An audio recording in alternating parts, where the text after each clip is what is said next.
Yo, people, what's going on? Back again with another episode of Footy Talk. Your boy Hamez is in the building. How you doing, my know. Hey, listen, I got the Shadio t-shirt and everything, you know the score. What's been going on, my guy? Do you know what, lad? Nothing. I threw up in the gym earlier. Lovely. Threw up. Got to that point, lad. Got to that point. Felt great after it. Never really felt like shit. Feel great now, though. But nah, do you know what, lad? Good vibes as always, Rants, bro. Good vibes as always. Me ma is hoovering outside the room just in case you hear a little bit of background noise. She'll be done in a minute. But big up to everyone who's in the stream. As always, we are ready for another stream, my mate. Come on. Do you know what I mean? Big up everyone and said they obviously shout out Ahmed on his birthday and that. You get happy me? Birthday, my mate. Happy birthday. Come on, my guy. That's what we're doing, boy. It's been a good day, you know, bruv. There's been some decent football, man. I'm enjoying the Euros. I can't even lie. It's sound, lad. Scotland got That's what the Euros is about. Hey, Scotland's got Charlie Adams and David Beckham in one goal. Bruv, what the hell, bro? Like, that kid is on steroids. Bruv, what a goal. You see that second one, and if you see the slow-mo of the goalkeeper hitting the net as well, bro, it is just... He fucking launches himself into the net. Bruv. Oh my god. It's like he saw a pile of cash, just young. Bruv, just... right into it. Leapfrog, lads. It's just like, at what point do you realise you're not getting the ball, bruv? Like, man crashed right into the net. It's like, bruv, you're under the bar. Like, slow down, bro. Hey, listen, like if half of the world was as committed to relationships as he was to that net, mate, then we'd be doing very fucking well, I'll tell you that. It's very true, my guy. Honestly, because he never stopped. He got over the line and he was like, nah, I'm going to make one just connection. Kept going, I don't know where he was going. Brilliant goals. Clash. Honestly, even the header. Bruv, great goals. Solid. Great football. Yesterday, the 3-2 Dutch-Ukraine game was quality. Do you know what I mean? Like Yarmolenko with an absolute banger. Banger as well, bruv. What a finish. Bruv, what's been the goal of the tournament so far for you? It's got to be that one today. That sheet goal, yeah, that one. There was bends. He whipped it, he dipped it, everything. It was just like, bro, man put curl and dip. Bruv, joke of a goal. Joke. Nah, brilliant. Do you know what I'm saying? So it's one of them ones where I'm not even gonna lie. Like it just got spicy in it. The small teams at the moment are carrying this tournament, bro, because the big teams really like we've yet to see a madness. Obviously, we haven't seen France play yet. We haven't seen Germany play yet. Those will come tomorrow. Spain play today. Listen, Italy done so work. Hopefully, Italy did a proper workman-like performance. Even though it was a 3-0, it was proper organized. They didn't even let the other team have a shot. Like, do you know what I mean? It was one of them ones where Italy do what Italy do in it. Dark arts and defending, shutout job. Bro, it's Chelsea in international football. I'm telling you, bruv. Like, lads, that team, then it's going to be hard to beat them. And I'll tell you now about Turkey. They're fine, but everyone was overrating Turkey going into this tournament. 100. You saw the levels. Just because they've got like 3 decent centre backs in Soyuncu, Kabak, who people wouldn't rate the same if he didn't have that loan spell at Liverpool. And then whoever else, it's Damirel, who scored the own goal. What's his name? Don't even know. He's from Juventus, but either way, they were supposed to have a good back line. The thing about Italy, they've got a good back line, good midfield, and a good attack. Oh, and a good system, by the way. Yeah, so, facts. Like that, it's going to work out in all areas.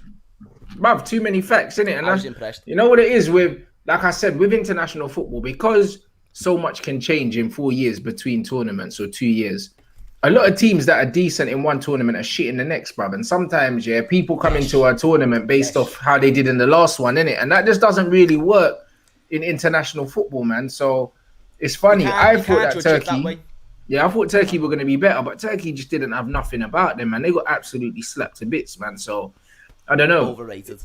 Yeah, it'll be interesting to see. But the reason why, brother, I was loving Scotland getting worked is because you got like Darren Fletcher and all of that, brother. It's like, hold on. This guy, the brother, got brought into Manchester United, supposedly to have an important role in the team, and the guy's doing up punditry, bro. Do you know what I mean? I was thinking, have you not got work to do? Like, why are you there, bro? And then when I'm seeing, like, man getting linked with flipping that Aston Villa player McGinn and all these things, and then McTrash here putting in an absolute disaster class. Everyone wants to scapegoat He's a Fred. joke. McTominay is horrible, bro. Like, He's a joke. you just He's watch them get joke. beaten. He didn't do anything today. He's not a good footballer. He's not a good footballer. Like, the thing Terrible is, you'd player. expect a Scott McTominay, someone who plays for Manchester United, to go to walk into a Scotland team and be able to make an impact. The difference here is he doesn't have the quality. He's in a team that does make him look better, with all due respect. Yeah. And it's just with the system that United playing, that Ole plays with the two-man midfield, that also can cover him on many occasions. It can save him from having them usual one-on-ones that he will have for Scotland type of thing. So it's like, I don't know, mate. I think it's one of them where the tournament has banged. It really, really has so far. Scotland's, it didn't surprise me to see them lose, but it was what it was. I was happy to see us win. I was made up that England got the 3 points, because I'm not going to lie, Croatia was the one that I was worried about, but it goes back exactly to what you've just said. Never, ever, ever, just cause they had a decent World Cup, Croatia, does not mean they're going to walk into this tournament the same team, or because they were terrible. Like, they just didn't look like they were going to offer anything towards us. Do you know what I'm saying? You know what, Croatia, yeah? You know what it is? Croatia had a lot of technical ability, yeah, but they looked old, innit? Yeah. And they were old, but they looked old. Like, they looked weathered, man. It was like they just didn't offer anything in terms of dynamism. They were just very, like, just slow, man. Like, they kept the ball well enough in certain areas, and they showed their experience in terms of how composed they were when they were in the final third compared to England. England were rushing everything in the final third, and it just looked like it wasn't going to happen at one point. But Croatia, bro, like, they just never at any point in the game looked like doing anything. And a lot of people that don't understand football will put it down to England playing well. It was a shit game, bro. Like, if we weren't emotionally invested in that football match, we'd have been like, this game's shit. It's 1-0. Yeah. No, I'm saying neither team really did anything. And it was just one of them ones where a lot of people will be getting false confidence from this game, when actually Croatia at present are not a very good football team. They're an aging team, bro. Like, you got 35-year-old Luka Modric still in the engine room. And although he's great on the ball, when he doesn't have the ball, they're carrying him. You know what I mean? Like, boy, he's 35 years old and doesn't really run. No, 100%. You can't expect that man, someone who's not an engine, to control the whole game for you. Realistically, what you're going to have to do is give him the ball, which is going to be difficult because you know he's going to be man-marked. Because if you give him any ounce of space, he will find a pass. He just will. He'll be able to make something out of it. So that's one thing that we knew. If you neutralise Luka Modric, then you're neutralising their biggest power, essentially. And really, any team with a 35-year-old as their biggest power won't be the greatest team. As you said, they've got quality. They've got quality within that team. You know, always Croatia have had quality. It's one thing that has always surprised me, because I never think about Croatia as one of them teams. But it was what it was. We were just more of an engine side. You know what I mean? We got a goal. Yeah. The group stage is looking fairly interesting as well, because even though we should finish top, it's still one of them where I'm in two minds. Like, I looked at the lineup, and even though we won the game, and for example Phillips had a great game and stuff like that, but I still can't be 100% convinced on that's going to be the lineup that wins the Euros, or that's going to, if we keep playing that way, that's going to be the way that England keep playing that lineup, yeah, they're going to get battered by someone. And the funny thing, it's not getting talked about because we won the game, but Jack Grealish never started the game, bro. He didn't start the game, and he would have been the guy. That was the perfect kind of game where he would have been getting the ball, isolating players, winning free kicks, keeping the pressure on them, carrying the ball. Sterling scored the goal, but the amount of positions he got the ball in, where I knew that, if that's Jack Grealish, something's going to happen here. Yep. Do you know what I'm saying? Like, if he didn't score the goal, we're looking at it saying, he hasn't had a good game. But literally, like, scoring a goal and not scoring a goal in modern football is the difference between someone giving you man of the match and someone absolutely ripping you to shreds. Like, nobody watches the game anymore. Do you know what I mean? Like, when I analyze that English performance, I look at Kyle Walker was terrible. Kieran Trippier wasn't very good. Our goalkeeper didn't have anything to do, so you can't really analyze him. Tyrone Mings, what he had to do, he did all right. Do you know what I'm saying? John Stones never really had much to do. Like, Declan Rice, you didn't really notice him, so you could say, he had a steady game, even though he was playing like an auxiliary centre-back. He was playing like a third centre-back. He was so deep. And then Calvin Phillips was playing box-to-box. And because of that, Modric was getting loads of space in between Phillips and Rice and getting on the ball and pulling strings. Mason Mount done a few good things, but he wasn't really involved in the game at all. Sterling, probably the best of the chances, fell to him, and he was wasteful apart from the goal. Foden, first half, I think they said he had like 13 touches or something, or 15 touches, and Harry Kane had 14 touches, bro. Harry Kane done fuck all. Like, and in the bigger games, you can't afford to be carrying that many players, bro. Like, you can't. Do you know what I mean? Or not even the bigger games, just against a more dynamic team. Or if you do need someone to carry a team, get someone who knows how to fucking do it and do it well. And don't put him on the bench. Why are you putting Jack Grealish on the bench? It makes no sense. That's my number one issue. That's a player right now, that's a player that can win you the tournament. It really, really is. Like, I'm not joking. You talk about the fouls that he wins, etc. You talk about the fact that we could have brought a James Ward-Prowse as well. He could have took the free kicks that Jack Grealish is always winning.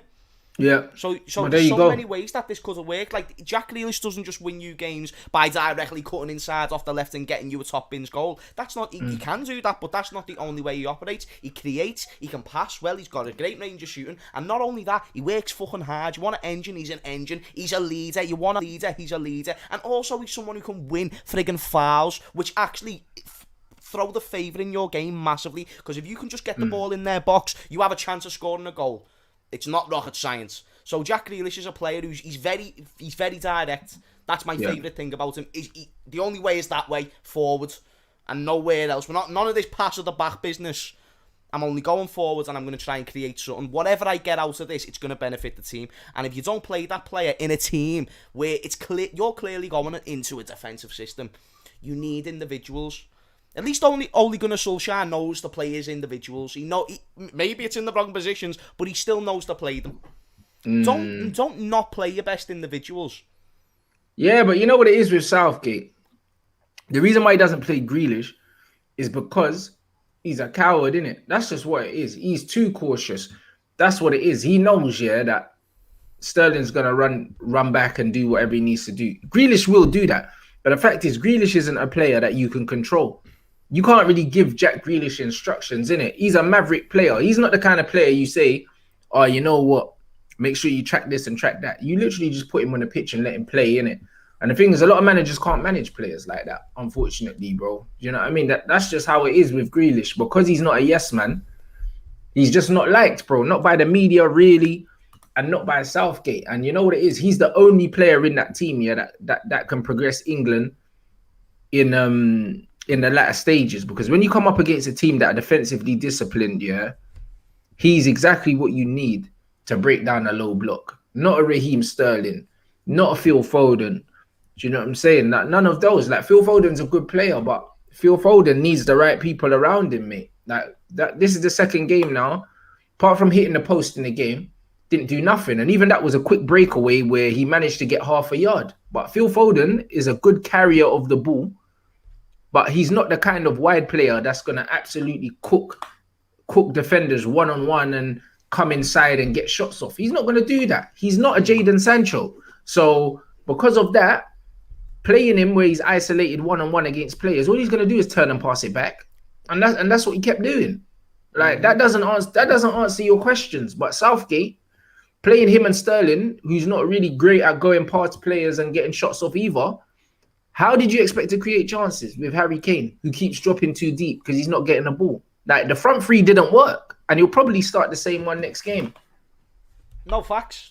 You can see that Foden's the man. The way that we're talking about Jack Grealish, that's kind of what he is to Southgate. And people are saying that Slovakia have got a goal. I actually want to see the finish because they're saying it's a banger. But no, here's the thing about Jack Grealish, just to counter what you were saying there. If Gareth Southgate is that much of a coward not to start him, I'd understand if there's a player you can't control and he's not consistent, fine. Absolutely, if he is not a consistent player and you do not know what you're going to get, and furthermore, he's not going to listen to you as his gaffer, then fine. You've got more than a good enough excuse. But you are not talking about a player who is inconsistent and is average of football. You're talking about the best technical player in the team, in a lot of people's eyes. And you're also talking about a player who does turn up week in, week out. Can I remind you again, it's for a team that isn't that great. And Aston Villa's shown they are a good Premier League team, but they are not great without Jack Grealish. With Jack Grealish, they are a Europa League prospect. Without Jack Grealish, they are mid-table comfortably. So if you talk about England, you are talking a round of 16 prospect. all the way to, you don't know what can happen with players like Grealish, Rants. You do not know. We've saw it with Brazil before when they lose players like Neymar. Heads go. Yeah. Just because they know that one player can change the game. The difference between the Brazil manager and the Gareth Southgate is they know to play Neymar when he's fit and when he's available. And he's not at his sister's birthday parties and whatnot. They know. Whereas Jack Grealish, 100% fit. You've saw for the whole, well, not the whole season because he had the injury, but you've saw for the majority of the season, this is a man who can change a game in whatever side you put him in. Then, and you're still not playing him. That makes no sense to me in any area. Yeah. So, you want to win games, you start your best players. It's not rocket science, and that's why I've said constantly I don't want Gareth Southgate. The fact that Southgate doesn't even know that Grealish is his best player tells me that he shouldn't be the manager. Sancho wasn't even on the bench. He wasn't even on the bench. I'm sorry, Rants, lad. I can't do this. Do you think I can do this bullshit no more? He wasn't even on the bench, bro. I'm waiting for one more piece of bullshit news, and then I'm walking off. I'm gonna leave. I'm gonna stay here for now, but that's bollocks. He went on the bench. Crazy. He wasn't even on the bench. He wasn't even on the bench. And that's the thing. This is the guy, yeah, that these men have got trust in. Doesn't make sense. Doesn't even make sense. And the funny thing is, yeah, you've got the media and all of these pundits absolutely talking out their ass. Do you know what I mean? Gary Neville come out and said that England's best asset is their manager. Like how much did they pay him? Legit. How much did they pay him to say that, bro? Because that don't even make sense, bro. That doesn't even make sense, bro. Like, I don't really listen to a lot of what Gary Neville says no more since his Rashford thing. Bruv, you know, it's not even just Gary Neville, bro, but it's like all of these pundits. Like, even today when I was watching the Scotland game, they got packed. My man didn't even, like, the way they were talking, bruv, it was a goal of the tournament so far. And the way them man weren't even really celebrating it, it's like the bias in the commentary and everything, yeah, towards the home nations and everything, bruv, it's clear to see. That's the only dead thing about watching it, yeah, on like domestic TV, bruv. It's like, you cannot look at that England performance and say that it was a good performance. One, you was a home team, yeah, you had fans, they didn't. Do you know what I'm saying? You got an aging Croatia, and that's the best you could do. It's not like we are peppering Croatia and Croatia were pinned back here and fighting for their lives. No one was comfortable at 1-0, bruv. They were one set piece away from being hit, bro. Do you know what I'm saying? And that's why, like, when I watch these things, yeah, how can you back Southgate if he doesn't even know who his best players are?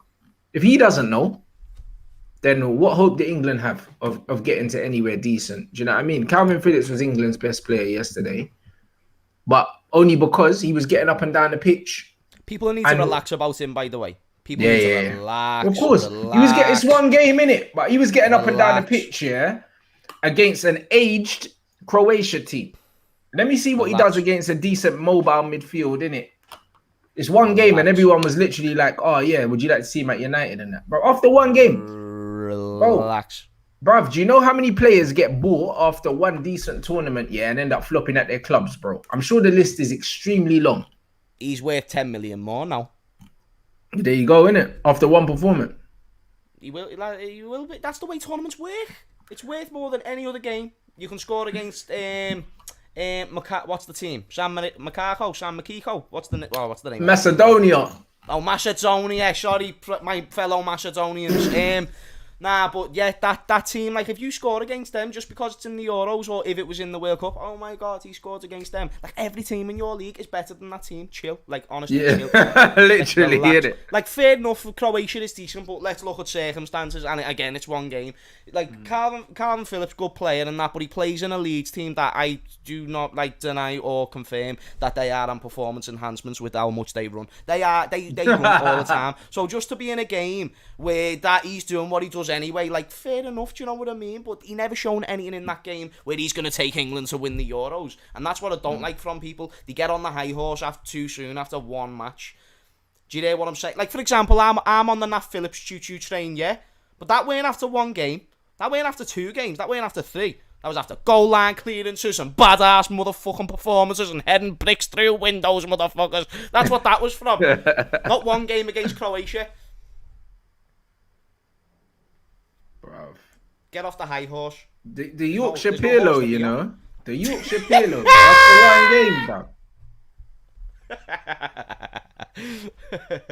Nah, do you know what though, lad? It's coming home, innit?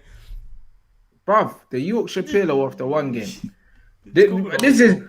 this is why, like, for me, yeah, it gets to a point where growing up, I never really had like an affinity with the football team in it. But it's like the more I watch them now and the more I hear the media, yeah, the more, yeah, when these men get slapped, a part of me is just gonna just be laughing, bro. I'm not gonna lie, because I can see the holes in this team already, in it. Like, you don't have to lose a game to see where teams need to improve, in it. And I'm the same way with my club. Even when United were playing shit and winning, I always said to these guys, I was like, this ain't gonna last. This ain't gonna be enough. That's why when we lost the final, I wasn't really that surprised. Because I've seen it all season. United playing shit, yeah, and getting away with it. Yeah. Do you know what I mean? But as soon as you come up against an organized team, yeah, this individual brilliance just is not gonna work. It's not gonna help. Do you know what I'm saying? So, same with England. At the moment, yeah, they ain't played no one. Everyone's saying it was a great performance, great manager, and all these other things. When England go out, I want to see if they keep the same energy for some of these players and for Southgate. Because a player always gets scapegoated. It's the English way. Yep.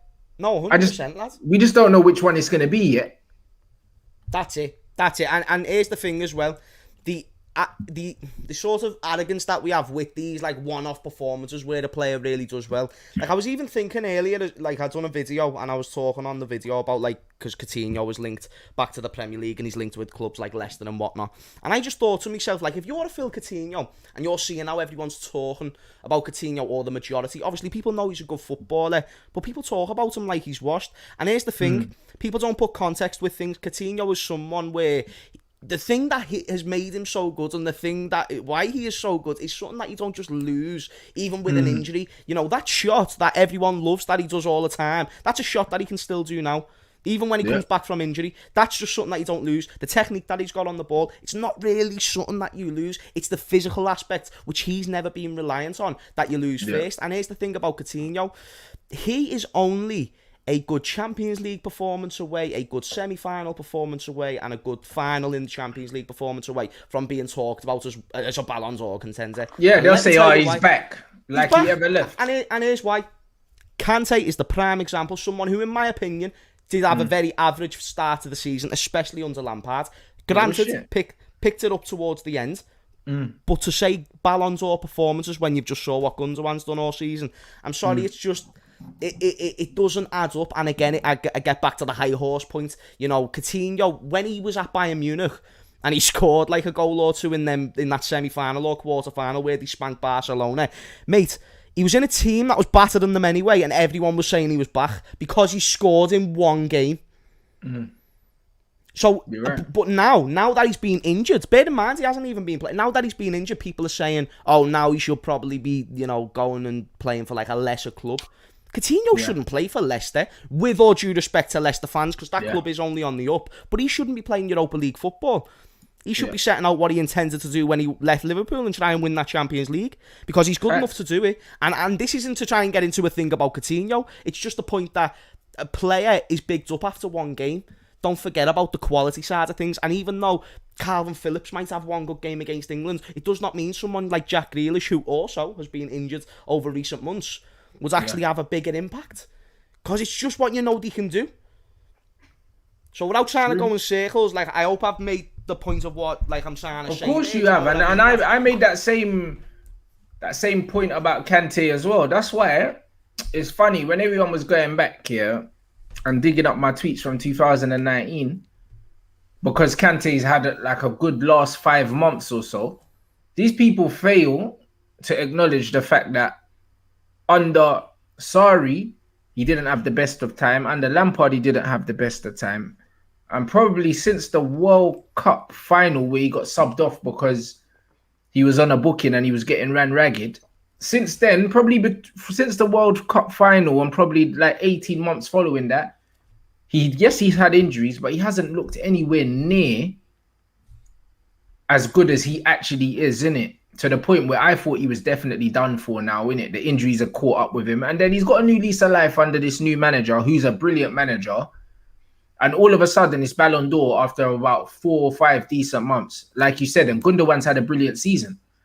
And that's what it is. Football fans here are so fickle, bro. It's like literally, even the Phil Foden, people were saying young player of the season, like Mason Mount's not alive and breathing, bro.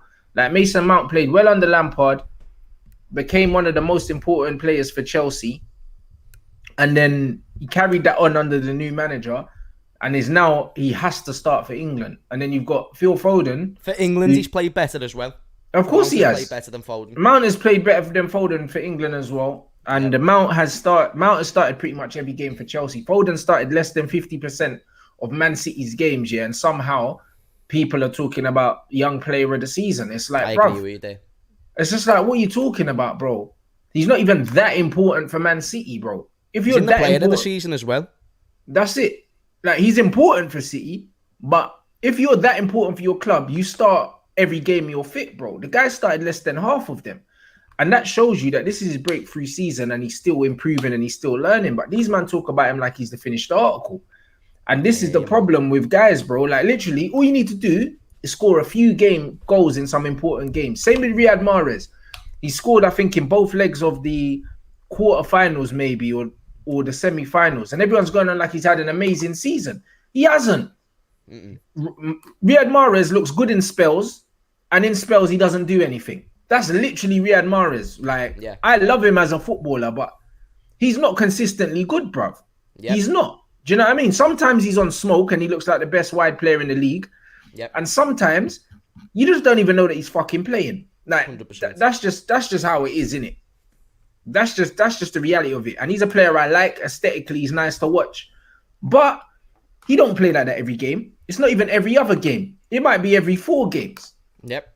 Do you know what I mean? So, like, the whole thing is a fucking joke. Like, literally, the way these men analyze and the way these guys credit and discredit players is actually a joke. And then they're talking like players into Ballon d'Ors and all these other things after 4 good months. Like, how does that work? And then the whole Lewandowski, we had an amazing season last season. They decided to cancel it because Ronaldo or Messi weren't going to fucking win it. Give these rewards to the people who actually deserve it. If you want to credit Kante for turning up in a Champions League final, that is not what I am having a go at you for. But saying Ballon d'Or's a joke.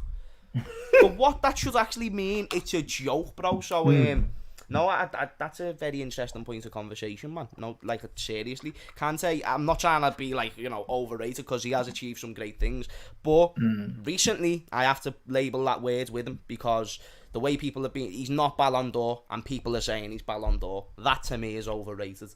He's a lovely person, do you know what I mean? Great smile and all that, lads. And, the Kante song is boss, but still, just got to be honest with yourself sometimes. Rants, can I ask you this thing I was thinking about it earlier? It's about Gini Wijnaldum. Oh, he was quality yesterday. Fuck, unbelievable. Now I want to talk about his career just dead quick and what you think of him as a player, because I think a lot of people won't see Gini Wijnaldum as this legendary figure. Do you hear what I'm saying? But let's just break it down type of thing. When he was at PSV, he won the league in his last season and he was the captain. And he was kind of a goal scoring player. He was more offensive at that point. Then joins Newcastle. Granted, gets relegated and stuff, but he was still the top goal scorer. Got double-digit goals in his first Premier League season. Then joins Liverpool. Obviously, we know what happened there. Wins the Premier League, Champions League.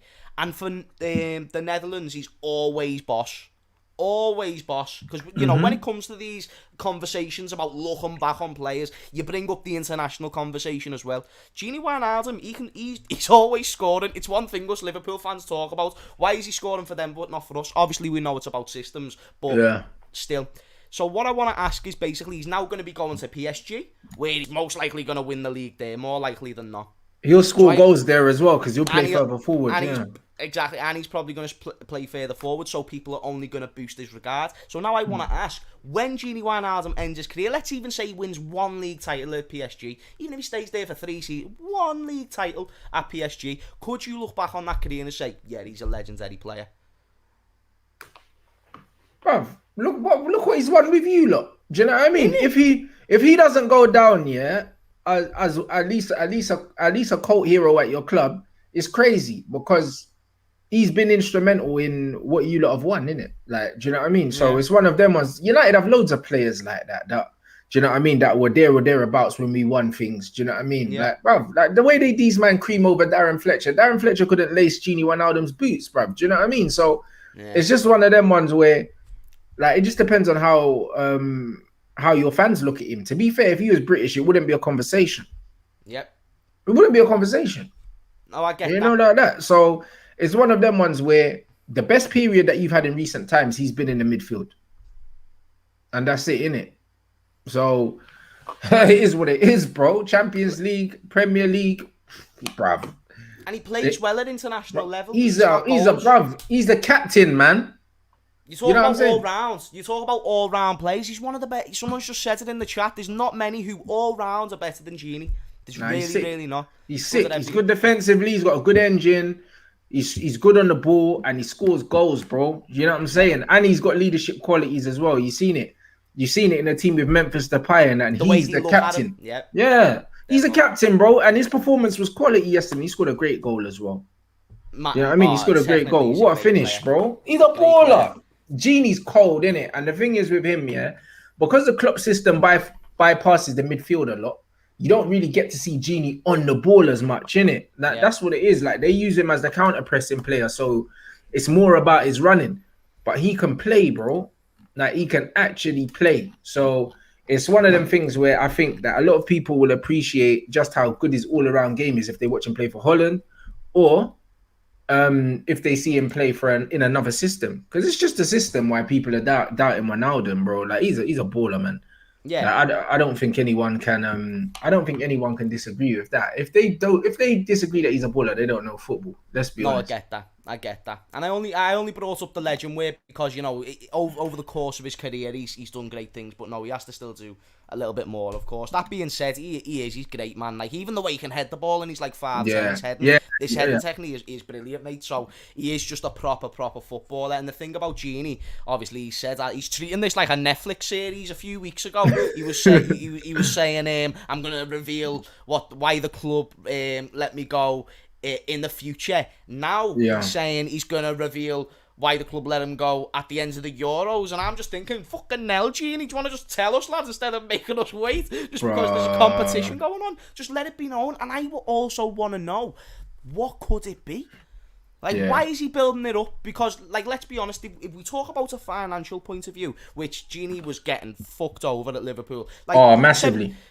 Compared to other players, Naby Keita... Bro, he was on the same money as Mason Greenwood, bro. That's a piss thing. It's a madness, and Genie is not that. Like, with what he's offered to the team, for the fact he's probably played more football than any other player since he's joined, it just makes no sense. And here's the thing, right?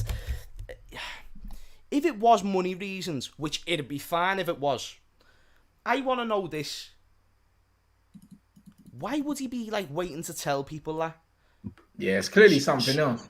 So furthermore, leads me to ask the question, what else could it be? Or what else is it? Because it might be that, but something else as well.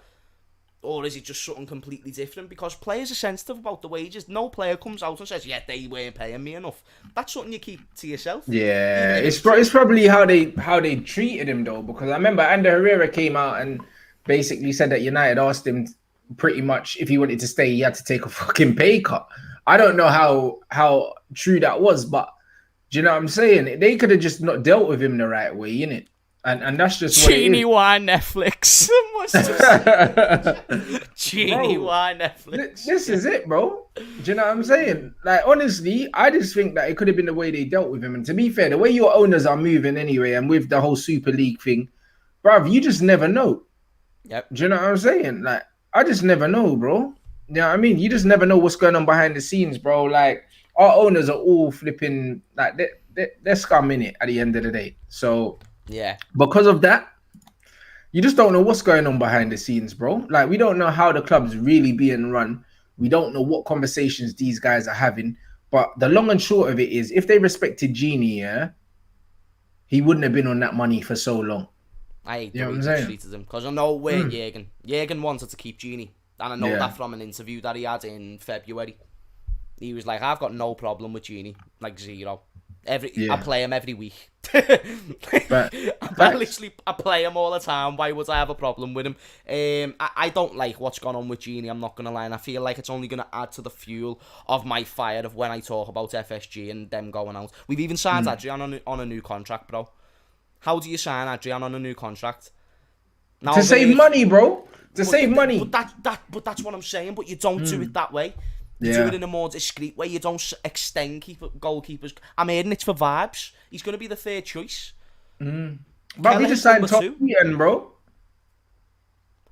We just signed Tom Heaton, bro. Why are you getting Tom Heaton when you've already got 2 sound goalkeepers? Regardless what you think about Tahir and Henderson. Because Romero's leaving, innit? So they brought him in. They brought him in to replace Romero. I'll have Tom Heaton. I'll have Tom Heaton over Adrian. If you want a third choice, I'll give you Adrian. Do you want Adrian, Rants, as your third choice? Because I'll give you Adrian and we'll take Tom Heaton. Because we need a second choice. We're not messing about here. We're not talking about like third choice goalkeeper. You've got 2. You're not going to lose more than 2 goalkeepers in a season. I can near enough guarantee you that. We've actually got a goalkeeper in Alisson who is, for a goalkeeper, injury prone. He misses games. You're gonna have to use your second choice at some point if you've got Alisson as your first choice. Why are you relying on Adrian being that choice? The difference of you winning the league can be 9 points. The difference here though is Adrian can lose your 9 points. yeah. He's bad. You get what I'm saying, don't you, G? I don't care if you want to save dough. Do it in a way that it's not gonna affect us. Yeah. No, you're spot on. You're spot on, my bro. But the thing is, with these guys, and I said it about United as well, we're hearing Juan Mata and Lee Grant are supposed to be getting new contracts again. Like Juan Mata, another new deal for Juan Mata, bro. Like, bro, like, honestly, but that's why I said I'm done with this football club, bro, because we let go of Angel Gomez, yeah? We let go of Angel Gomez to renew Juan Mata's contract twice, bro. Twice. From a manager that's so-called plays the youth, for us to spend nearly 40 million on Ahmed Diallo, yeah, and not play him. You know, like that. So, bruv, the maths ain't mathing with United either, bro. At the end of the day, it's cheaper to renew the contract of a player that's already there and pay them over 2 or 3 years than it is to spend some money and bring someone in. Okay, just to counter that, because we're talking about FSG as well, and we're talking about Adrian and signing new contracts. Why are you letting Genie go for free then? Why are you doing that? Now, this is why our owners are fucked. Do you get what I'm saying, bro? Why are you letting Genie go for free, and you're extending goalkeepers like that? Unless you're thinking about having a change of the team, which is fine, by the way, because we've had a very similar team for quite a long period of time. And as Sir Alex would always mention, you have to change that up. As Pep Guardiola mentions, you have to change that up to keep it fresh. No doubt about it. So if that's the reason, then that's good. But it's very inconsistent in all of the decisions, bro. And that's what my worst thing is about this whole case scenario. You talk about Adrian signing a new contract, yet we're letting Genie go for free. Yeah, but the one thing I'd say about letting Genie go for free thing is we don't know the response. We don't know the role that the player and their agent have had in that, because maybe Liverpool offered him a contract that wasn't acceptable, yeah, to renew, just so they could get money for him. And he said, fuck that, I'm not signing this. Because it happens all the time, bro. Do you know what I mean? Like, it happens all the time. A lot of the time when players leave on a free, it's because they've been offered a contract, yeah, but the contract is insulting, bro. It's happened with so many different players. Like, even like what Ander Herrera said, he's got no reason to lie. That man said that he'd have to take a pay cut to stay. And then the club will turn around and say, oh, we offered you something. It's a load of bollocks, mate. So with Genie, they probably offered him something that was an absolute disgrace compared to what he's done for the football club and compared to what other players are on. Because don't get it twisted. When players renew their contracts, don't think that they don't talk about it with each other, because they do. Well, surely you've got to. You've got to. If you're a player who's offering more to the team than someone else and they're getting paid more than you, like, let's just make sense of what life is. You know, the way it's supposed to work is if you put the most work in, come on, we see it, we hear it in all the motivational videos. You put the work in, you get the result, whatever the fuck you want to say. Genie's being put in more than the work in. If you want to talk about work, let's talk about 2 fucking goals against Barcelona in a semi-final. Yeah. That's work. And then let's talk about the 400 games that he's played on top of that. And you're trying to give him insulting contracts. So if you're going to give him an insulting contract, again, that's on them. That's on their part. Because that's a player, he's going to be a signing and a half at PSG. Don't get me wrong, the only way it goes wrong is if maybe the manager plays a different way and Genie doesn't fit to that. But even that I don't really see, because Genie can adapt to most roles on the pitch. So, especially in the midfield. Yeah. So it's one of them things where I do expect this to be a very good signing. The fact it's free is only going to make it all the more greater. Yeah. It's mad.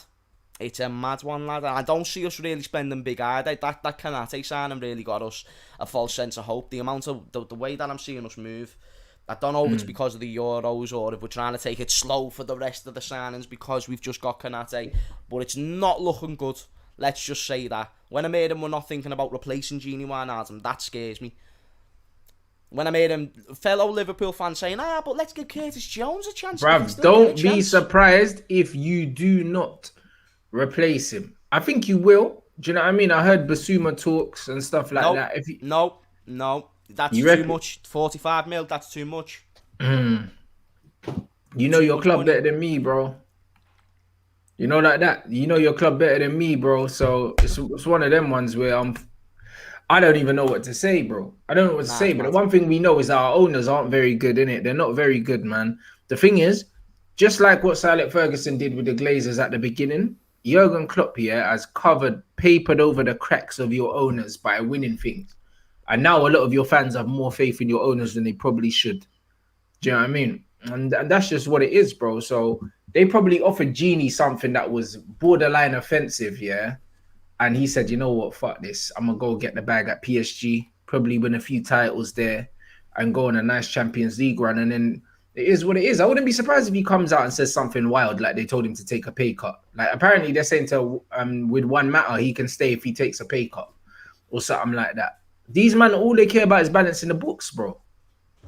It's a shame, but Juan Mata, like he's someone who he will take a pay cut. Yeah, and he should, to be fair. He's not playing. He doesn't deserve a pay rise, and the wages that he's been earning, he hasn't been earning. So a pay cut is the only thing that kind of makes sense to me. Genie Wijnaldum, on the other hand, if you give him a pay cut for putting in more work, that's not how promotions work in any job that I've ever saw. Yeah. It's really not. You don't get paid less money for doing more work. If you've been doing a great job, you don't get paid less money. Yeah. Facts, bro. Makes no sense. And guys saying here, reports are saying it's the length of the contract and not the money that was the issue.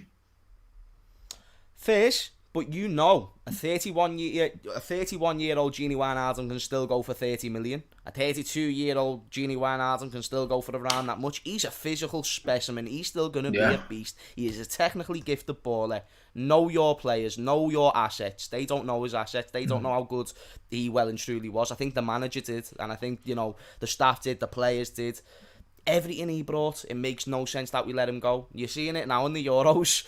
Yeah. He leads teams by example. You know, you talk about them pre-match warm-ups, which are everything in most games. He'll be huge at half-time as well, keeping the team's head up and stuff like this. And then you've got James Milner, who, again, I don't mind if you want to keep, but he's 37, not getting any younger, and you're letting Genie go. Sure.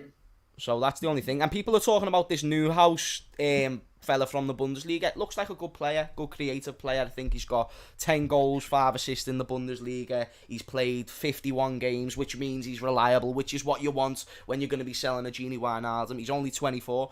Would not be a bad option. If we get him, I'd be open to it because, again, I don't want a midfielder to come into the first team. We've got Thiago, we've got Henderson, and we've got Fabinho. We simply need someone for an option.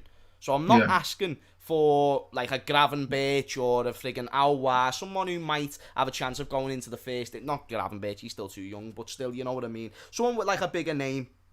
I'm fine with someone just coming in and being able to help the squad. Because people have this misconception that I want, like, oh, James, you want to be Man City, you want to be Chelsea. But it's like, if you want to win trophies, which is what this football club is built on, you need to spend a little bit more money. Facts. You need to adapt to the times, and I'm not. You're going to be the one complaining when we haven't won trophies because we haven't kept up with the other teams, and we've been doing it fair. If you spent an extra 35 million, it's not going to necessarily mean that you're cheating. People aren't, Facts. you know, you won't get FFP knocking on your door saying, "Oh my God, you broke the rules because you've spent 35 million on new house." Yeah. Facts. Just add options to the team when you are it. Yeah, Rants, we don't win League Cups and FA Cups. Fact or not, it's a fact because we haven't won a League Cup since 2012 and we haven't won an FA Cup since 2006. Yep. They should not be that hard of trophies to win. Therefore, I want to present the question, why aren't we winning them trophies? Well, maybe it's because the squad isn't the greatest.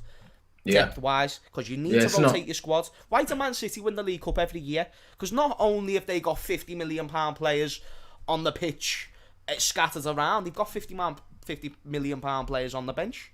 Yeah, facts, bro. What do you make of this comment here about your midfield? And again, that speaks to your depth. Let's have a read. So our midfield is in trouble. Thiago, Keita, Ox, Curtis, Fabinho, Hendo, Milner, Shaqiri. A lot of injury-prone kinds of old. Right, now this is the point that I'm trying to make. So you've got Thiago, boss, amazing. Going to be great for years, but still not the youngest spring chicken that you're ever going to get in your life. He's 29, going to be 30 next season. Therefore, you've got to start thinking about a further replacement type of thing. A little bit down the line, but still. Keita never plays. Still young, got ability, never plays, not reliable. Oxlade-Chamberlain, the reason why I think we need a new midfielder is because he's someone who I would want to sell personally. I think you sell Oxlade-Chamberlain before you sell Naby Keita, for example. And people will say, oh, but Oxlade has done more for the club. No, let's contextualise it. You know, if you sell Oxlade-Chamberlain, you can still maybe get around 15 million for him, but he's older than Naby Keita. He's been injured more than Naby Keita, like, still, regardless what you want to believe. And when he is fit, he's not being played by the manager. And furthermore, he's not doing much when he's coming on the pitch. So that's why I'd sell Oxlade-Chamberlain. Fabinho, it speaks for himself. Henderson speaks for himself as the captain, as the club. Milner, again, 37 years of age. Might be a great presence in the dressing room, but we're talking about games where you need impact players and stuff like that. He's not going to be getting any better. I'm not even going to talk about Shaqiri because I expect him to go anyway. So I'm expecting Shaqiri to go, Oxlade-Chamberlain to go. I didn't really talk about Curtis, actually. Curtis is younger, so he's going to be here as well. That being said, 2 players out of that is going to go. One of them's 37. And our youngest one there is Curtis. Besides that, it's Fabinho. So, I just think of it as, it's not the strongest as maybe we like to believe it is as Liverpool fans. It's definitely not. And that's why you've got to work on improving it. Curtis deserves to be there. Thiago makes that so much better because he's one of the best in the world. Henderson's one of the best captains in the world. Fabinho's one of the best, if not the best, number 6 in the world. So, from that standpoint, starting midfield, whoop-de-doo, amazing. But when you go beyond that, again, I bring up the League Cups. That's where the cracks start to show, man. That's where it really does. 100%, that's where the crack starts to show. And here's the thing. I am sure City fans would trade 10 League Cups for 1 Champions League. But the difference is when it comes to the conversations of who's won the more trophies. Listen, Arsenal rely on community shields, mate. Any trophy you can get them. Get them, because when it comes to that trophy argument, you need them. That was such a cheap shot, but I fucking love it, man. Oh, it was that position. That was so cheap. Right that was there, mate. Cheap, bro. Right there. You think I'm a Spurs fan. I fucking loved it. Just saw the pain. But you do get what I'm trying to say. These trophies still matter when it comes... Nah, but still, you know that these conversations still matter. League Cups matter. FA Cups matter. Regardless what you want. Maybe on the day, an FA Cup final might not mean as much as a Champions League final. But it still fucking adds to the history and the prestige of the club. So start taking it seriously, I say. And you do that by getting options. And them options are not great. Facts, bro. 100% facts. And that's what it is, man. And I'm not sorry, Arsenal fans. These owners contributing to the almost a lack of ambition in the fans, bro. That's exactly what they want. Do you know what I mean? As soon as fans start accepting in their heads, you know what, we can't afford this player, we shouldn't be in for these players. Your team is doomed, bro, at the top level. Do you know what I mean? No matter how shit Barcelona are right now, they'll never look at a player and say, oh, you know what? We can't get that player. We can't get that player. Yeah. Because even though they're not as good as they used to be, them man are still upholding the standards, bro. Them man will storm the training ground. They'll do whatever. And you got Liverpool fans and United fans looking at players and saying, you know, we probably can't afford them. Bro, we're bringing in as much, if not more money than probably the top 10 clubs in world football, maybe top 5 clubs in world football. And you're talking about you can't afford 35 million. This is what I don't get. It's called what load of bollocks, bro. And if you know what you're getting, do you know what? And this is what I like to say to people.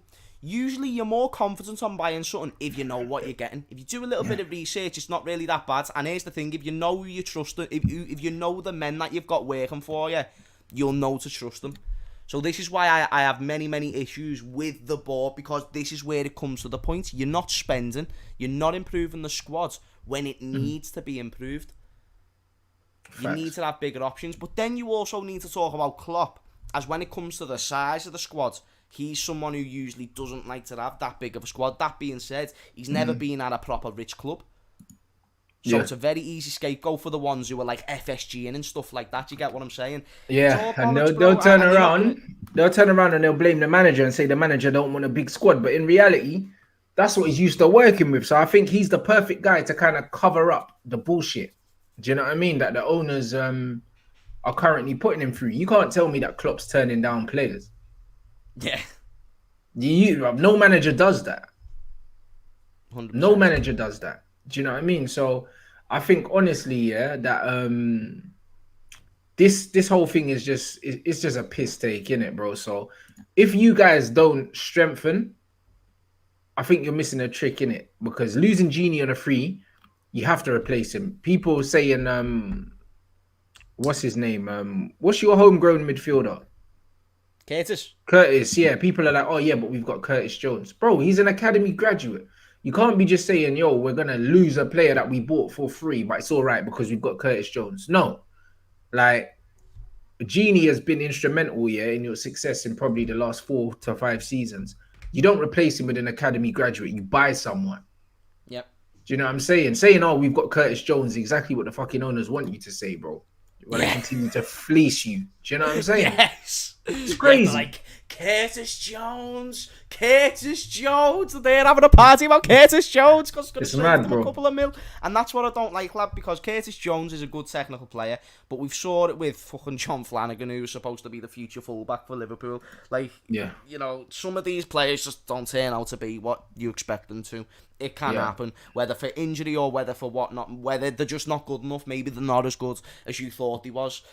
You know, still, you saw Newhouse from the Bundesliga at least play in a top league, play in Europe, and play consistently.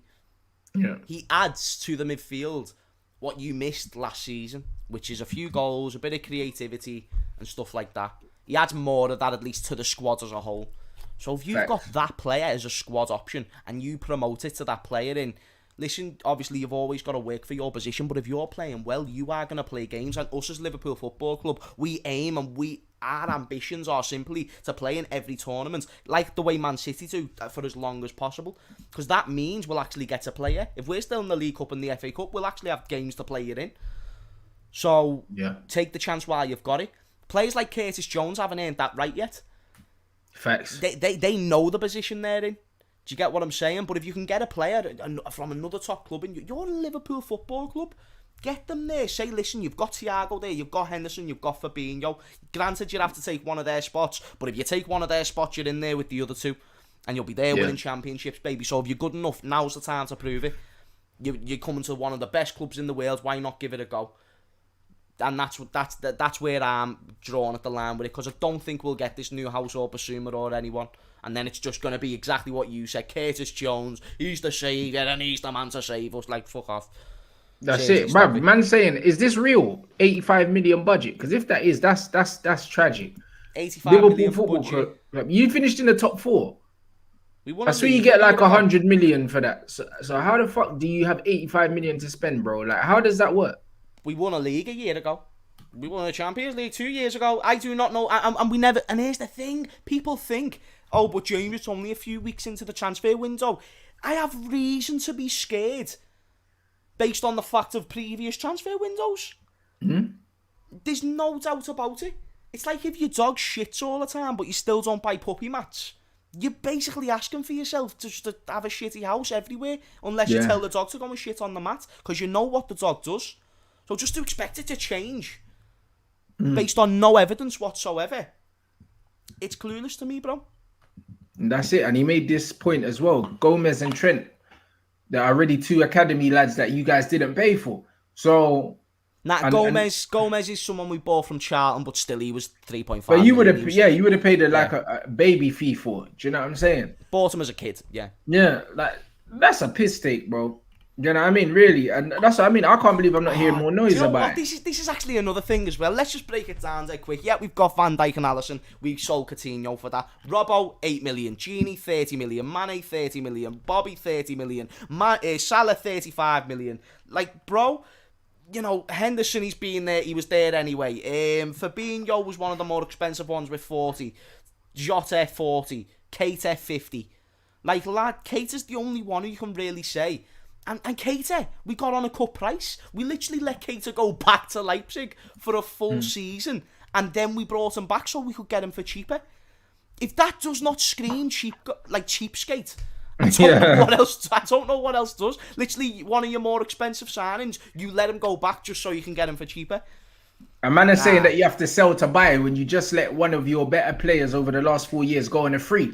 It We're don't always make selling sense. good players. We sold Brewster for 25 million. What are you on about? Sell to buy. Stop with sell to buy. We sold Hoover. We sold to Hoover to what? To friggin' Wolves for 10 million. A Hoover, Henry the Hoover. What do you expect, boys? We sell players. We've got dough. So what else do you need? We win trophies. Yeah. We've got Champions League. So I'm waiting for the reasons. No, come on, chat. No, come on. I'm sure there's someone who'll have a validated reason to why we spend fuck all money. So what is, but what? So what are your owners?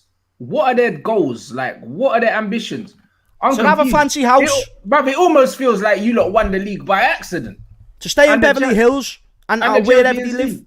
Yeah, It feels like you won it by accident. bro, Jurgen Klopp is a miracle worker. Miracle worker. It feels like you won it by accident, bro. When I was saying before, I was like, yo, Liverpool are overachieving. Their squad ain't that good. And bare people used to be like, what? What do you mean? I was like, the manager's working fucking miracles, bro. It's a fact. Honestly, Jurgen Klopp makes the team better. But I just think, you know, if you put 2 and 2 together and give this man some serious ballers, then maybe you could not only make good things happen, but great things. This is a manager that nearly was 2 points off of getting the most points ever accumulated in the Premier League. And he done that with a team that was nowhere near the cost of the team that did do it. Of the team that did do it, it was a team that was nowhere near the cost. Man City, they won the Champions League, boss. Do you know what I mean? Love that. Like, for them, like, brilliant and all this, that and the other. It's still not as good as us and what we done. Took you a very long time to do it. We got 2 Champions League finals back to back. Yeah. You know, it's just one of them things. Chelsea were in the Champions League. Great achievements with the circumstances. Lampard went out and Tuchel. But if you talk about the players and you talk about the investment, it's not just the manager that did it. It was the board as well. The board helped out in that. All these Premier Leagues that City have won, the board have helped out in that achievement. FSG, I'm not too sure if there really has much of a part to play, because the money that has been put into the club has been money that has been won by the manager. It's true. Or the players that has been sold that the manager helped develop. So please put your brain cells together, you FSG inners fucking dickheads. Because, bro, we're going to be in this cycle for a long time, man.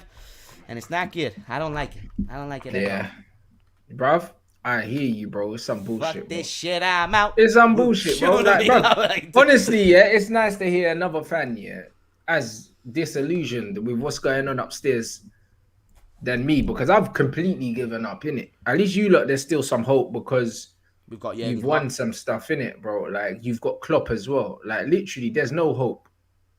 There's no hope for us, bro. There's no hope for us, bro. Like, literally, man saw Darren Fletcher in the studio talking about we're looking at McGinn, bro. It's at the point where I just want Scotland to lose all their games, bro. Like, respectfully, anyone that follows me that's Scottish and that, I have to say, bruv, you see with Fletcher, with the Silent Ferguson, McTominay hype and all that, bro, it's personal, bruv. I want you, man, to lose all your games, bruv. Because, honestly, like, just the pain associated with Darren Fletcher, with Scott McTominay, do you know what I mean? With the gas that Silent Ferguson gave Fletcher and is given McTominay, and then this McGinn thing, bro, I just want to see man lose, bruv. Like, honestly, it's just at that point where I just feel like every time I see that flag, I just get PTSD now, bruv. It's actually peak, fam. I mean, It's actually peak. Whenever I see that flag, I just think of greatness because Andrew Robertson. But you know, we move. Like, I hear you. But like, when I see that, bro, like, bro, it's painful, innit? Like the guy sitting there talking about we're keeping a close eye on McGinn. McGinn plays for the same team as Jack Grealish, and you're keeping an eye on McGinn. What the fuck are you looking at McGinn for? Here's why that's scary, and this is how the club has been very. What's the word that I'm looking for? Very Darren Fletchered, or very Michael, or very Michael Carrick might be the words that I'm looking for. This is how you know. Even when Sir Alex left, you were still signing the Angel Di Marias of this world, which granted it never worked, but still baller. Memphis Depay, one of the more younger promising prospects at the time, turns out to do well in the end. Never done well there, but still at the time of you signing him, baller. Who else did you sign? Falcao, one of the better strikers that we've ever saw. In Europe, it just didn't work out, yeah. Just never worked out. So these big players that you signed, it never worked out. But now you fast forward a little bit of time, you're still shit. But you're signing worse players. Worse players and getting linked. It's a nightmare that you're not waking up from, Rants. So, lads, I do feel sorry for you, but at the end of the day, you have also saw your team win 13 Premier Leagues. So, I don't feel that sorry for you. But as my brother I do you get what I mean? I hear you, but it's like... Enjoy John McGinn. Like man said, the nepotism, bro. Like, Sir Alex Ferguson is still influencing this football team, even though he's not a manager no more. I get it. Do you know what I'm saying? And this pisses me off. You don't see Pep Guardiola. That was years ago. That's it. You don't see Pep Guardiola, influencing Barcelona now, bro. Like it is what it is. He's not there no more. Yeah. Van Gaal don't influence Barcelona. Rijkaard don't influence. Bruv, they're not there no more. Sir Alex Ferguson's still there, giving us his 2 cents on McTominay that none of us want. Do you know what I mean? McTominay. Them men are telling me McTominay touched the ball 5 times in the second half of Tottenham. I keep saying Tottenham, Scotland. Same thing. You know what I mean? Like, honestly, for Scotland, bro. Same thing. So same casually. Thing, same thing. Same thing, bro. Same thing. You know them ones there, bro. It's just like, bro, honestly, that's like my go-to club to laugh at, bro. Because them man went from Conte to Fonseca, bro. Like, honestly. Like, if you type in "not serious," bruv, Tottenham are gonna come up. You know them ones. So it's one of them ones where, like, when I look at the fact that this guy, like, the fact that Fletcher even got a job at Man United was probably something to do with Sir Alex Ferguson. Like, honestly, the fact that Fletcher's even there is probably down to Sir Alex Ferguson, bro. You know what I'm saying? Yeah. The fact that McTominay is in this team is Sir Alex Ferguson. And then this McGinn thing is Sir Alex Ferguson all over again, bruv. You know what I'm saying? Fletcher, he needs to, honestly, this Fletcher, right, he needs to devote his whole life, his whole trophy cabinet, and his whole managerial career, of which he shouldn't have had, all to that one man right there, is Sir Alex. I do not know what in a previous life Darren Fletcher done to Sir Alex Ferguson, but fuck me, for Sir Alex to carry him through life the way he has, it must have been something pretty bad. I'll tell you that now, bro, because to achieve everything he's achieved just because of one man is mad. Like, I don't even know parents who could carry their kids like that. Bruv, it makes no sense. How is he even still United? Bruv, I don't know. Do you know what I'm saying? And then man said we're looking at McGinn when we could be looking at Grealish. Because McGinn's cheap. You know why? Because he ain't Man United level. He's not good. He's just an all-right footballer, bro. That's all he is. What did he do today? Nothing, bro. I mean, that man got packed. United shouldn't be looking at players like that. The only reason why man are looking at him is because of his passport, bro. That's not good enough. That's not how top teams behave. Mm-hmm. Do you know what I mean? Like, bro, it's not good enough, man. It's actually not good enough. So and the people who but here's the funny thing, though, Rants, because people will fume at me and you because, you know, we're very negative and stuff like that. Mate, I called Mane the best player in the world. What do you mean I'm negative? When I see my team doing what they should be doing, I am a very optimistic fan. Optimistic. I'm a very optimistic fan even through low times. But when we're gonna be the ones, you know, you Liverpool fans, you look at the fella to my right. Look at him. He's sad, not in his own life, but when it comes to football, watch-alongs, he's sad, he's depressed, and he's lonely. Even when Saeed's there, he's lonely. Do you want me to tell you why? Because he's got nothing to talk about except what the chat has to offer. He's got nothing to talk about football-related, Liverpool fans. Do you hear what I'm saying? Rants is a very sad man when watching football. We can end up like this, man, if we go in the same direction. Right? Spend the fucking money please, with whatever, like, go down the sides of the couches and stuff. Spend the dough, lad. Get the squad that you need to get. These League Cups matter. These FA Cups matter. They're occasions. You talk about memories in football. You know, a final is an occasion. I don't care if it's a Timbot trophy. So you win these trophies to become more prestigious, but also make it more memorable, and you don't get stuck in a rut of only abusing the success that you once had. I don't want to abuse that Premier League. I don't want to be saying in 5 years' time, oh, but at least we've got a Premier League title now. At that point, I want to say we've got 3. We're catching up to you. We're catching up to you. That's what I want us to honestly, sincerely do. Yeah. 3 Premier League titles, another Champions League. Become the most dominant side in England by a fucking mile. Yeah. Don't just stop. Don't just win trophies and go there. Man United are the perfect example for me to compare to. 2 very, very big clubs with very, very big fan bases. But yous have decided to opt to go with the era that got you that fan base instead of trying to evolve. Even you've said this. Yeah. So I don't want. Well, that's what I mean. They're not evolving, bro. And they're not everything evolving. we're They're stuck in doing, the past. everything we're doing is leading to where Manchester United are currently at. So therefore, the people who hate me, to come back round full circle, and hate on you for what you say, I just want to now present a question. If we end up in that position, are you going to be happy? Most likely not. Nope. So why are you happy with them in charge? Bro, I don't have a clue, but you know what's funny, yeah? These man, yeah, all these nostalgia merchants go on like the way that Sir Alex Ferguson dominated, yeah, the methods that he used, man are going on like they would work now when they wouldn't. Do you know what I'm saying? Going to other Premier League clubs and taking their best players wouldn't work now because of the fact that everyone else has got money. So he wouldn't be able to do that. Buying all these little shit British players like the McGinns and all of that wouldn't work now. Do you know what I mean? If man telling me, yeah, that McGinn's better than Somare, that's just gone to Leicester. Somare would be cheaper than him and he's better than him, bro. Like, when he's actually gone and he's bought foreign from outside of the country, most of the time it flops. Yeah. United don't really sign well, yeah, from outside of the Premier League under Sir Alex Ferguson. We never really did. We never really did. Do you know what I'm saying? It was very hit and miss, and more times it was a miss. So why is Fletcher looking at McGinn, bro? Don't make no sense. Do you know what I mean? Forcing McTominay into this Man United team, he's not good enough, bruv. It's all nostalgia. Even the David Moyes appointment made no sense, considering United had just won a title. How do you give a team that's just won a Premier League title to a manager that hasn't even won a Merseyside derby? No, bro, honestly. No, bro, I'm keeping it all the way 100. Like, bro, it doesn't matter. It doesn't make sense, bro. Do you know what I'm saying? And the fact is, they're keeping man around just to appeal to man's fucking... just pull a man's heartstrings, bro. That's all it is. It's just emotional manipulation that this football club are doing with these football fans, bro. If they keep doing this nepotism shit, ain't gonna work. Like my man said, Ryan Giggs, yeah, got us to sign Dan James, who's probably the worst player in our Premier League history so far that we've signed. Easily the worst player that we've signed in the Premier League. Easily. Do you know what I'm saying? McTominay and them man are shit, yeah? But at least he came through the academy. Man paid money for Dan James that we're never going to get back. Never going to get back, bro. Do you understand? And that was because of Ryan Giggs. So this is what happens when we listen to these men. Nothing good comes from it.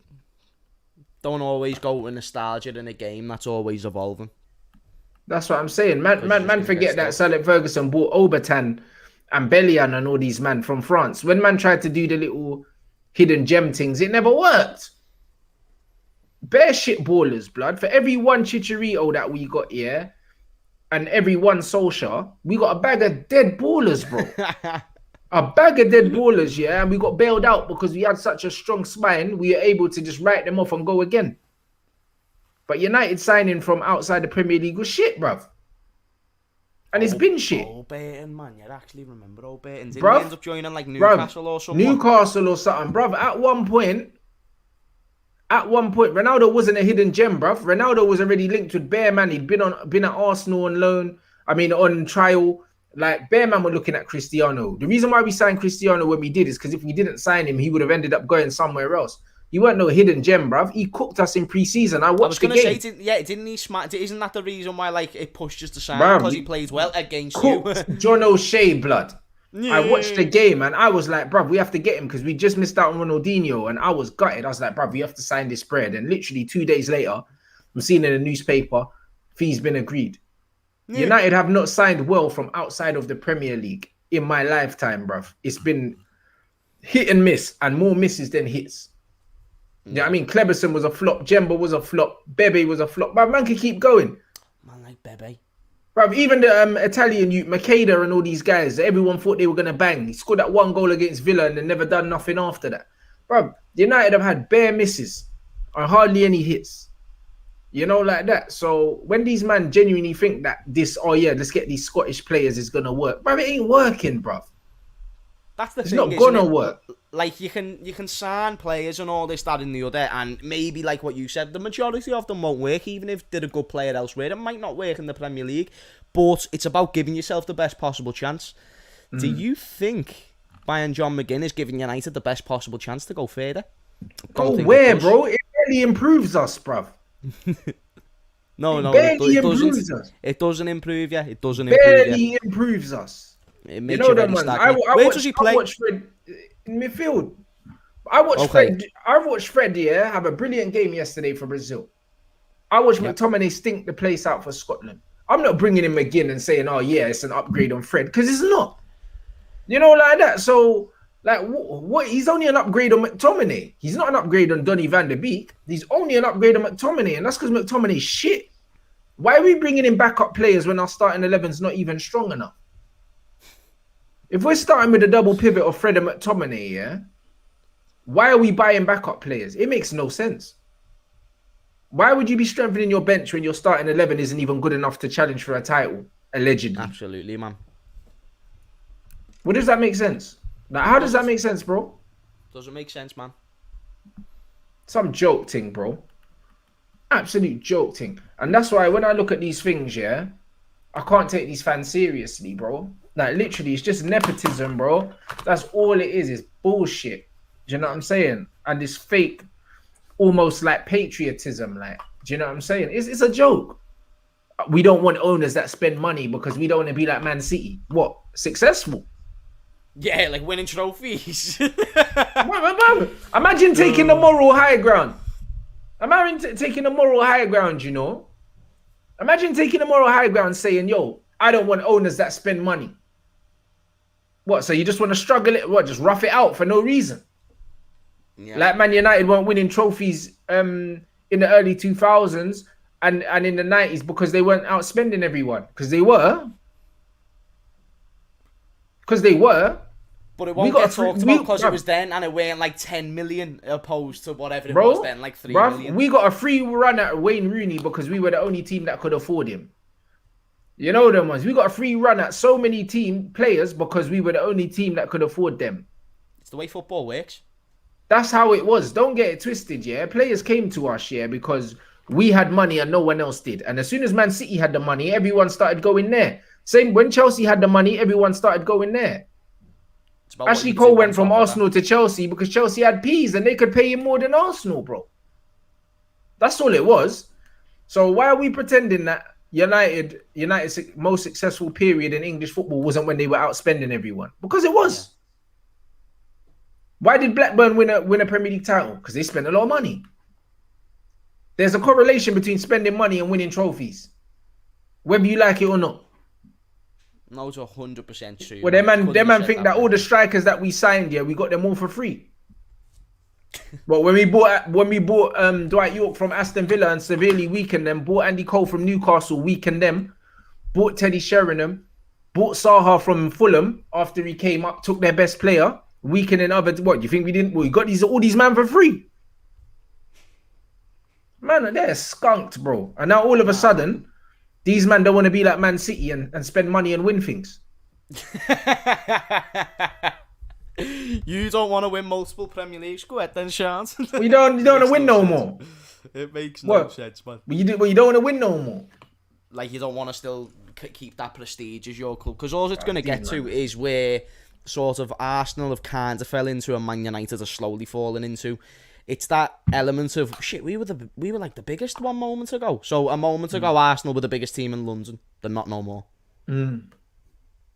They're not. Like, I don't care what Arsenal fans want to say. Oh, we've won more trophies. Like, nah, mate. Like, be serious.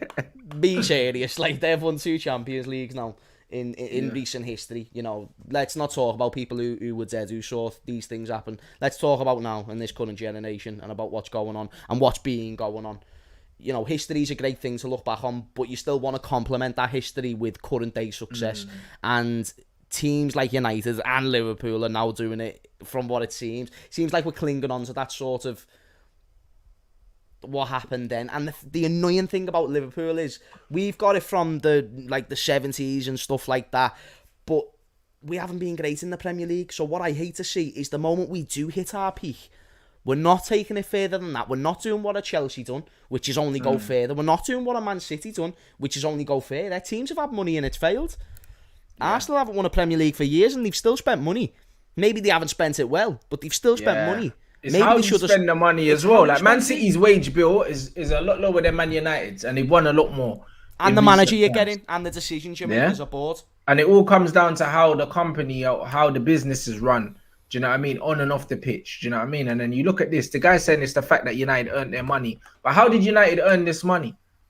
The amount of money that Man United bring in, is because of the size of their global fan base, But then these same top reds, they're the same man there that think they're better than other fans, because they don't go to games. When really, all these foreign fans are the reason why the club's got the money in the first place. Because what do you reckon? Probably Manchester United fans. There's probably, if there's 1 million United fans in Manchester, then there's 1 million. There probably isn't. Yeah. You know, like that. So when they've got 1.1 billion fans worldwide that are buying shirts and all that, like the fact that you go to a football game, and the stadium, look at how much the stadium holds, Your season ticket pales into insignificance compared to everyone else, bruv. So it doesn't matter how you get the peas, bro. Do you know what I mean? Money's money. Don't matter how you get it. Do you know what I'm saying? If you want to go buy a house and I walk in with a duffel bag and you come in with your credit card, these men don't give a fuck, bro. They don't care where I got the money from. I could have found it on the bus. You know what I'm saying? I could have sold something. Do you know what I mean? I could have done some illegalities. It don't matter. Money spends the same, bro. It don't matter where you got it from. They didn't say to Chelsea, you know what, because it's oil money, we're going to charge you a 10% premium. Man, don't care. But you know, like, they're going to say to Man United, you know what, because you got your money from your fans and your turnover, we're going to give you a 10% discount. Bruv, money's money, bruv. Yeah. It don't matter where it comes from. Don't matter where the money comes from. You don't get extra points for doing it the right way. You don't get extra points for doing it the right way, bro. Liverpool. So all these deluded guys that think, just because I ain't got a sugar daddy, your sugar daddy's all your global fans is still a fucking sugar daddy. It's true, That's what it is. It's just a different form. No, you're right. It's just a different form because you got something that other people don't have. Why do you have those fans? Because you were successful and other things. But it's really just a lottery, bruv. Because you know what, all these fans that you say you have now, in 50 years, they might be Man City fans. This is what I keep saying as well. We talk about like fan bases and stuff like this, right? If Liverpool, which over the course of time have always been one of the more supported teams, that being said, you talk about now and you talk about 50 years, as you say. If we only have one Premier League in 50 years' time, we will not be one of them. We might still be one of the most supported clubs in England, but not in the world. Because it doesn't work that way. Maybe the world depends on how we do in Europe, but the way your club stays in prestige, there's so many clubs that, like Milan, they haven't been getting talked about over recent years as the European. To youngsters, they will not be the European giant that we all know AC Milan to be. Because they don't do it no more. And they haven't done it for a long time. And unless they get their ass back into gear soon, then that's only going to keep dropping. And the same will happen with Liverpool, the same will happen with United, and the same is happening with Arsenal. We talk about Arsenal like they're a banter club. Yeah. Bruv, but this is the funny thing, bro. Like, literally, the longer you go without winning shit, the more insignificant you get. And that's what it is, like man are saying about AC Milan. Yeah, they're only a big club in history, bro. Look at Ajax. Massive club in history. But guess what? When the Super League was being talked about, they weren't even in the conversation. Because they haven't been great for a long time. People forget about you in football, mate. That's what happens.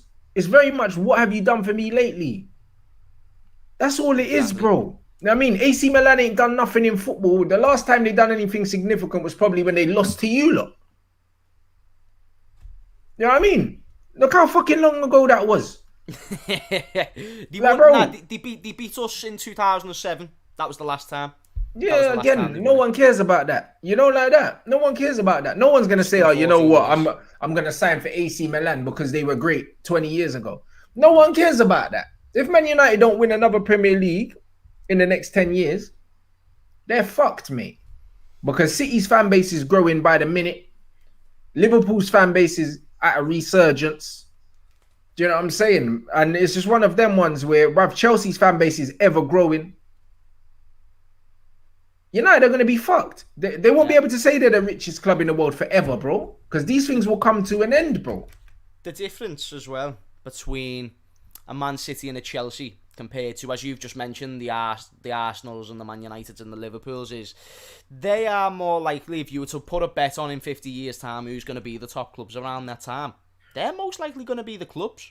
They're the teams that I put my money on, just based on, even though 50 years is a long time away and it's the most sort of distance and you can't really put a bet on it, you've still got to look up right now and who's got the most evidence. They're running their club the best, not even just with the money that they're putting into it, but how they care about the club all round. You talk about Chelsea and Man City's academies, they're unbelievable academies. You talk about their squads from start to bottom, from under 23s to under 18s to under 16s and this, that. Lad, they are always smashing it. Women's teams, they invest into women's teams. They invest into the club as a whole. They make the community better and they make other things better, as well as making the first team better, which leads to better experiences. To leads to them moments of Champions League lifts and Premier League lifts and the moments we live for football. If you know, I'm here a Liverpool fan saying that I want Liverpool, a team that was here way long before I was, winning trophies. I got born into that from Liverpool. We win trophies. We stop winning trophies. I want us to win trophies again. I'm a bad guy, but then here's the thing: if you don't want to win trophies, but then be a Liverpool fan, don't you realise what you've just said. You don't want to win trophies, but you are a Liverpool fan. It's mad. It's like saying you're a dog, but you don't want to bark.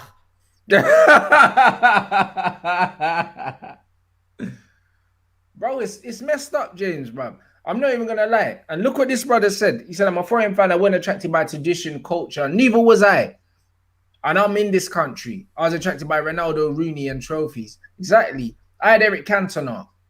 If I had a child right now, yeah, looking at this Man United team, apart from maybe Pogba, who the fuck would you want to be in the playground? Man had Rooney, man had Giggs and that, Beckham, all these guys. What? You want to be in the playground? At least Liverpool fans, the little kids can say, oh, I want to be Mo Salah and that. Cool. Do you know what I mean? Who's the talisman for this Man United team? Who's the guy that you want to be in the playground, bro?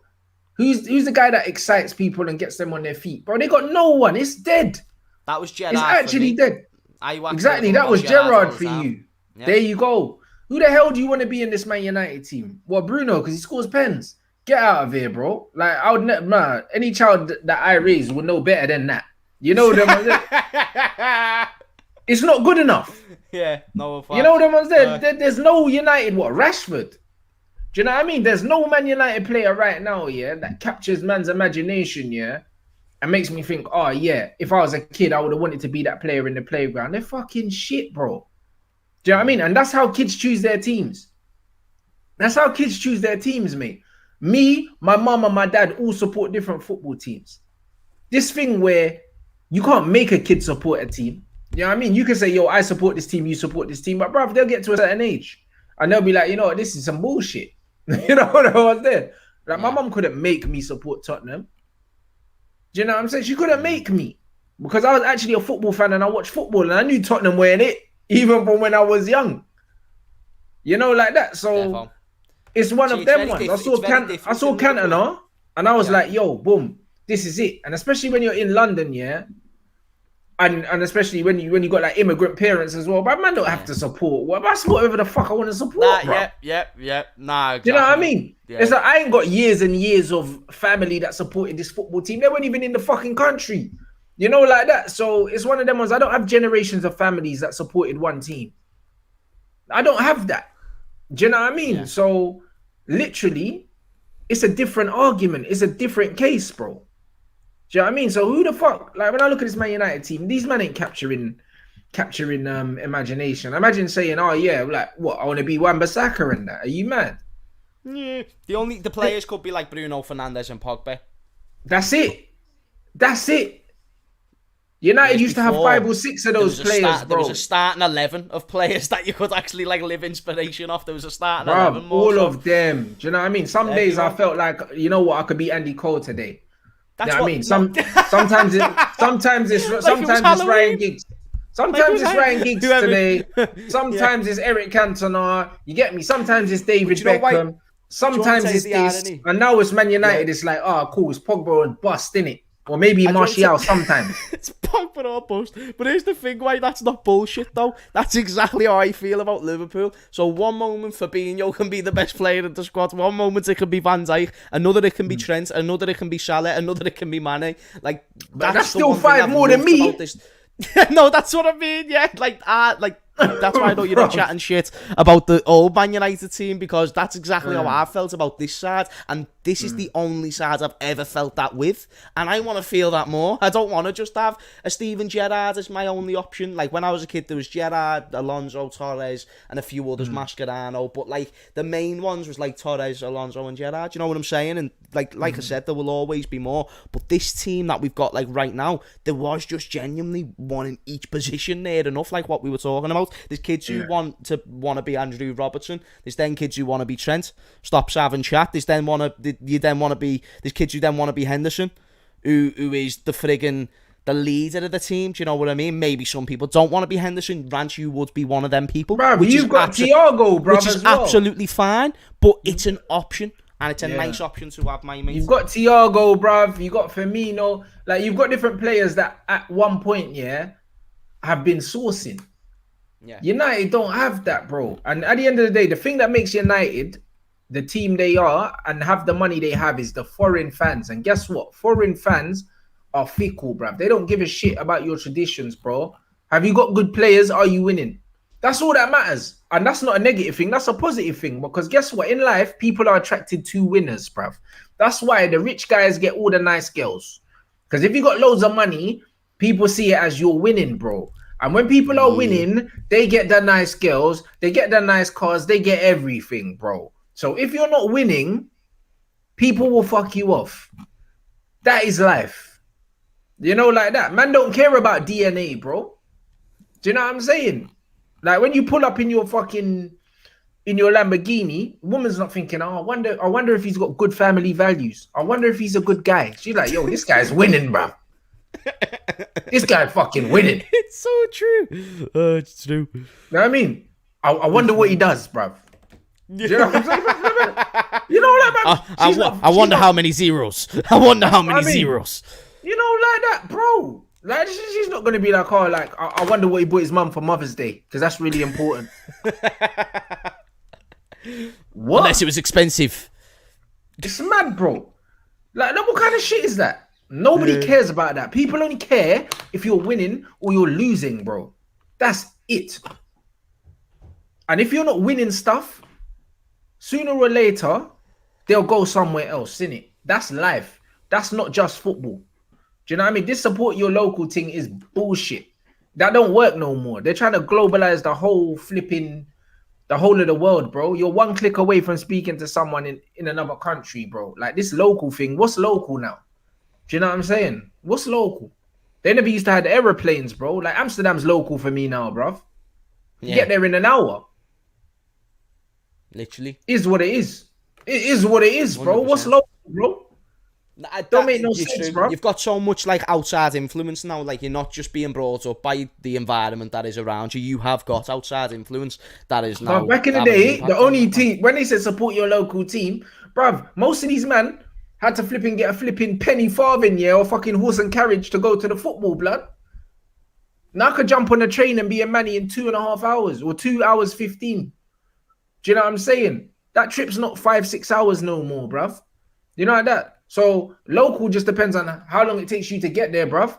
Do you know what I mean? And furthermore, we got TVs now. We can watch them on telly. Most of the time, them man that were doing this local thing, the only football they could see would be the football that was in their village because the man never had TVs. Mm-hmm. But now I can watch any team in the world. If I want to watch fucking Flamengo, I can watch it, bruv. Yeah. Yeah. No, it's 100% true. I can watch it, bro. A little bit of it. Do you know what I'm saying? So I can follow any team in the world and I don't have to miss a single game because I have a television, I have a computer where I can stream things. So why are fans going to watch your team because of your fucking heritage, bro? Man don't care about your heritage, bro. Do you know what I mean? That was important then. The only thing that matters now is do you resonate with certain people, bruv? Do you know what I mean? And that's it. Yeah. Football's emotional. How do I feel when I watch you play? United's football shit. No young football fan's going to watch Man United and say, oh, yeah, this is the club for me. Yeah. Based off what? Based off what, bruv? Man, they're going to see PSG. Me laugh with all these pauses. I can't lie to you. You're making me. No, but honestly, these kids are going to see PSG with the new Jordan kit and say, I want to support PSG. They got the Jordan thing. It's the disappointment and the disgust in his face every time he just finishes what he's saying. Like, I cannot believe what I am uttering is true. Like, it's funny, you know, bro, and I love it. Bro, am I lying, though? If you see the PSG fucking Jordan drip with Mbappe in the Jordans and... Bruv, that's who you're gonna support. Yep. Definitely. Now more than anything, yeah, you're seeing kids wearing multiple shirts now. Back in the day, it used to be tribal. Now, bare people got bare different football kits. It's a fashion thing now. Yeah. Definitely, man. Football's not tribal no more. These fucking top reds trying to keep football in the fucking 1800s, bro.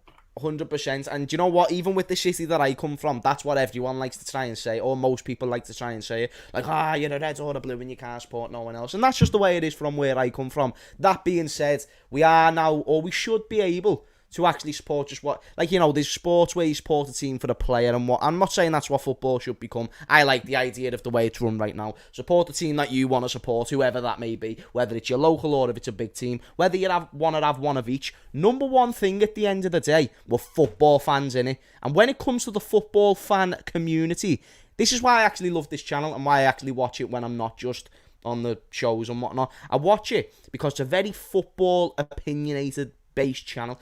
Whether you like the opinion, whether you don't like the opinion, it's very knowledgeable based on the sport itself. And the way that you look into football is the way not a lot of people look into football.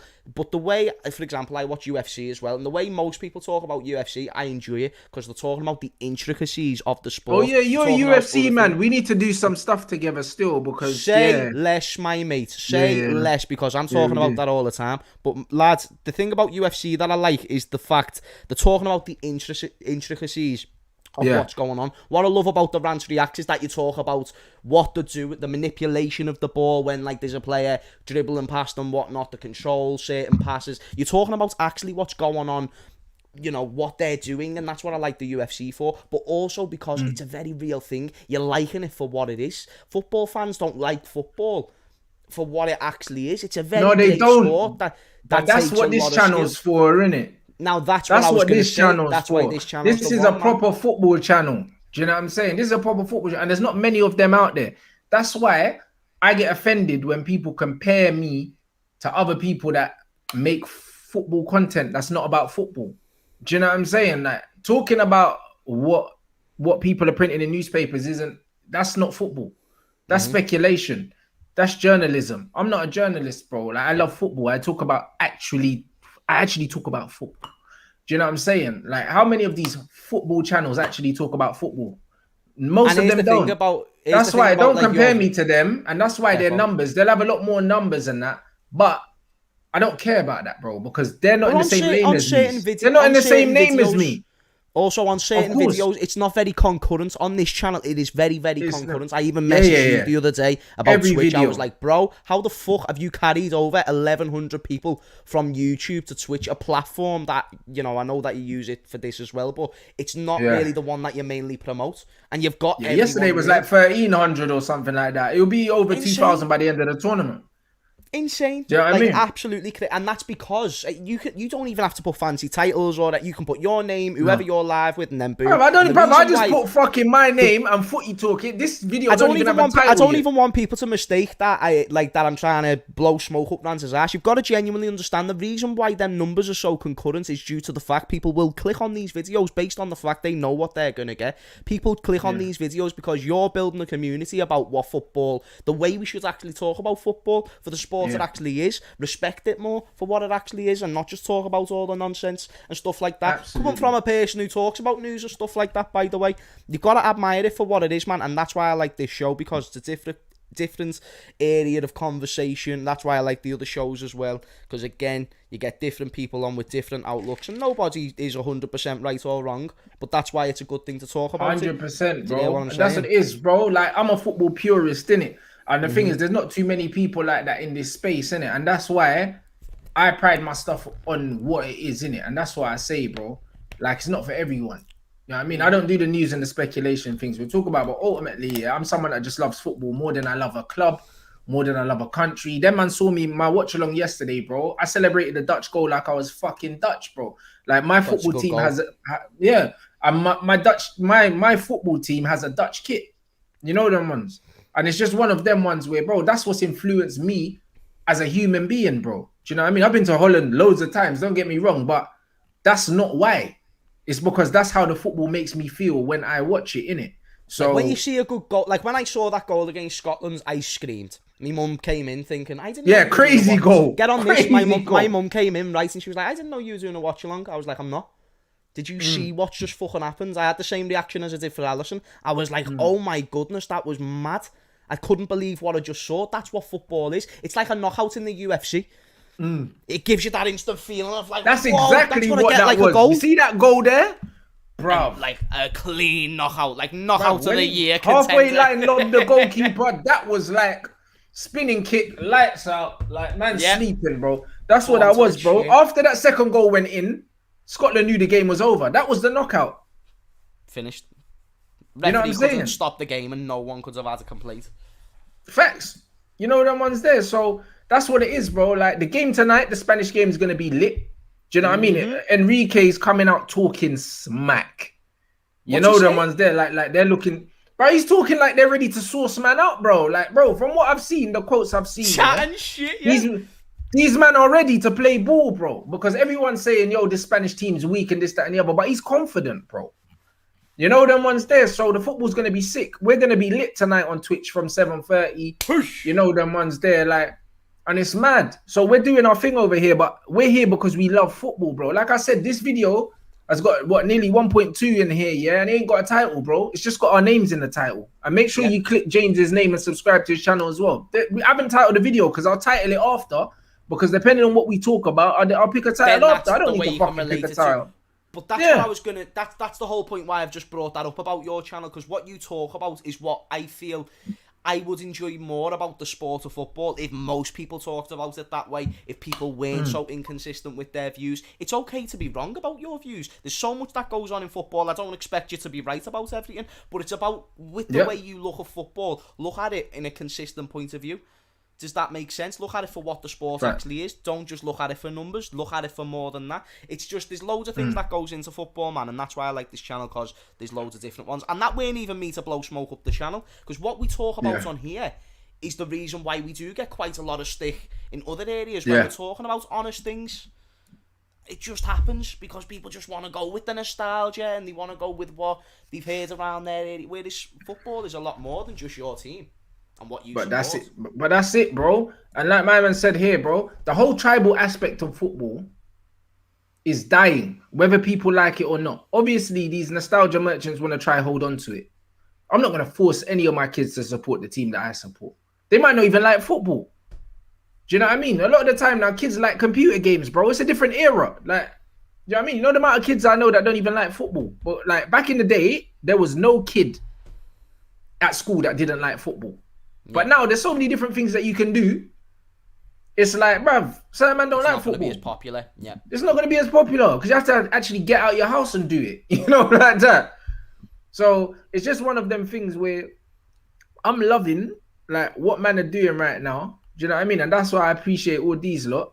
And that's why we're doing madness. We're doing madness right now during this tournament, and we'll keep building. And because we talk the real football shit, and we don't come out like Gary Neville and say that Gareth Southgate's a great manager and all this bullshit when he clearly isn't, yeah? It just means certain opportunities that other people get, we're not going to get, bro. You know what I'm saying? Because man are not riding the coattails and sucking off these guys, bro. Which is why I said, when we're ready to do our own things, yeah? You, man, make sure you support us, innit? Because you support us because we're real, but if we sold out, we'll do better, innit? Yep. And that's just how it is. That's the reality of it. If you're sell out in this game, bro, success comes a lot quicker. And there's a lot of them in this industry. A lot of them. Oh, you know, like that. So a lot. That area of conversation. Nah, I'm on it. You know, like that. So it is. Man's loving you guys, innit, and the way you're supporting us. And trust me, I appreciate it massively. We've got Argentina, Chile tonight as well. So we got Spain, Sweden, followed by Argentina, Chile. Yeah. So we got 2 lit games tonight. Is that the Copa America? Yeah, bro. Brazil done bits yesterday, won 3-0. Now it's Argentina's turn. And to be honest, Chile are a very good team. So solid. It's going to be sick. Do you know what I'm saying? So, yeah, man. We definitely need to do a UFC link up, bro. For sure. Because say no more. Listen, I've been waiting to do like a UFC show with someone. The Adesanya fight was sick, yeah. And I enjoyed that, innit? So it's one of them ones. I watched that, and you, man, I watched the boxing as well, the YouTube versus TikTok thing. I watched Deji. I was watching that at the same time. Did you see Deji get absolutely fucking banged? Did you see it? You know what came in there like Ben Askren. Nobody came in there and his belly was like this. This is why you do your fucking cardio, my G. You know them, man. People want to underestimate conditioning, yeah? It's ridiculous. People want to underestimate. When you see my fight, yeah, you saw the shape I came in. You know what I mean, bro? Nah, facts, like, bro, you have to do your fucking conditioning. Man can't just roll up in a boxing ring and think that your heart's going to get you through it. It's not, bro. Do you know 100%. What I'm saying? Like, in a fight, the guy that gets tired first is the guy that gets smoked. 100% of the time. Because when you're tired, you're missing the target. Your punches, your man can telegraph them. Do you know what I'm saying? You can't get out of certain things. In the clinch, you're getting bullied. Bro, like, you need an engine, bro. Yeah. And the guy had no engine. I'll tell you something I noticed as well about that. Bro, like, I swear down, a lot of these don't know how to manage their energy. They don't. They're there. Out like this. Everyone's got their elbows out like this, by the way, in fighting. Don't have their elbows out like that. First when the Muay Thai thing, innit? Like, exactly. Hands at the front. Like, they're swinging like this. Do you know what I mean? Swinging like this. They're not breathing through the nose. They're going simply and exhaling and inhaling through the fucking mouth. And then you see them 2 minutes. And here's the weird thing as well. Even the main event where I think it was Anisong Gibb versus Taylor Holder, the other fella, the taller, skinnier kid who, you know, who weren't Anisong Gibb. Much better fundamentals. He was supposed to win. But the much better fundamentals. But he's treating that fight like it's a fucking 12 rounds, 3 minutes. Bro, you're doing 2 minutes. Why are you trying to stretch it out? But you know what it was, James? I clocked, you know that it wasn't that he thought it was a 12-rounder. He was scared to get hit, bro. Nah, that's all it was. He didn't want to exchange. He didn't want to exchange. He did not want to let that right hand go. I don't think he threw a right hand. He just literally was throwing a single shot, a jab. Pressure, you know what I mean? What you mentioned about tiredness as well. The pressure that Gibb was putting on him in that main event. You don't want that pressure off anyone. Unless you can hold that pressure yourself. You don't want that off anyone, especially if you're not vastly superior to them in a striking aspect. Do you get what I'm saying? Because the one time that I don't mind someone coming at me when I'm sparring, and I spar quite frequently, is when I can actually box them from the outside. I know more about them technically. Especially if you've got the reach on them.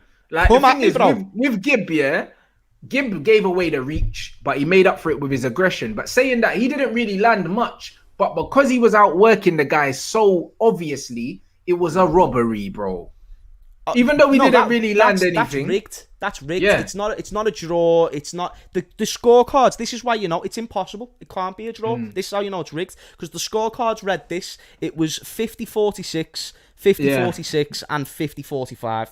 Now, this thing here, mathematically, how is that a draw? He said majority draw. Right, majority draw. Now, for it to be a majority draw, people, 2 of the scorecards would, let's say, have to be They have to be the same. 47, and 49 and 46. If that was the case, then yeah, that's a majority draw. Whereas in this case, you've got a winner on every scorecard. How can you have a majority draw when the majority of the judges saw it as a win? Yeah, but you know what they did? Now, They added the points together to try and make it look like it was a draw. No, but that's not the way boxing works, which is That's why not they've done how it wrong. boxing normally works. But that's why I'm saying it's rigged, bro. 100%. And the reason why they've done that is because this Taylor Holder fella, who's got a few followers on TikTok, he's the one who's going to bring the money to that brand. So when he's lost to little old Nissan Gibb from the UK, they've gone, shit, let's make the most of this decision. Bam. Put that on there. Didn't even say which judge was pointing up for. They never even said 45, 46 Gibb or anything like that. And if there was a judge there that thought the other kid won all 5 rounds, then again, what are you doing? They're smoking crack, innit? So I'll tell you, no matter what direction you go with on how that was a draw, the end result was always going to be the same.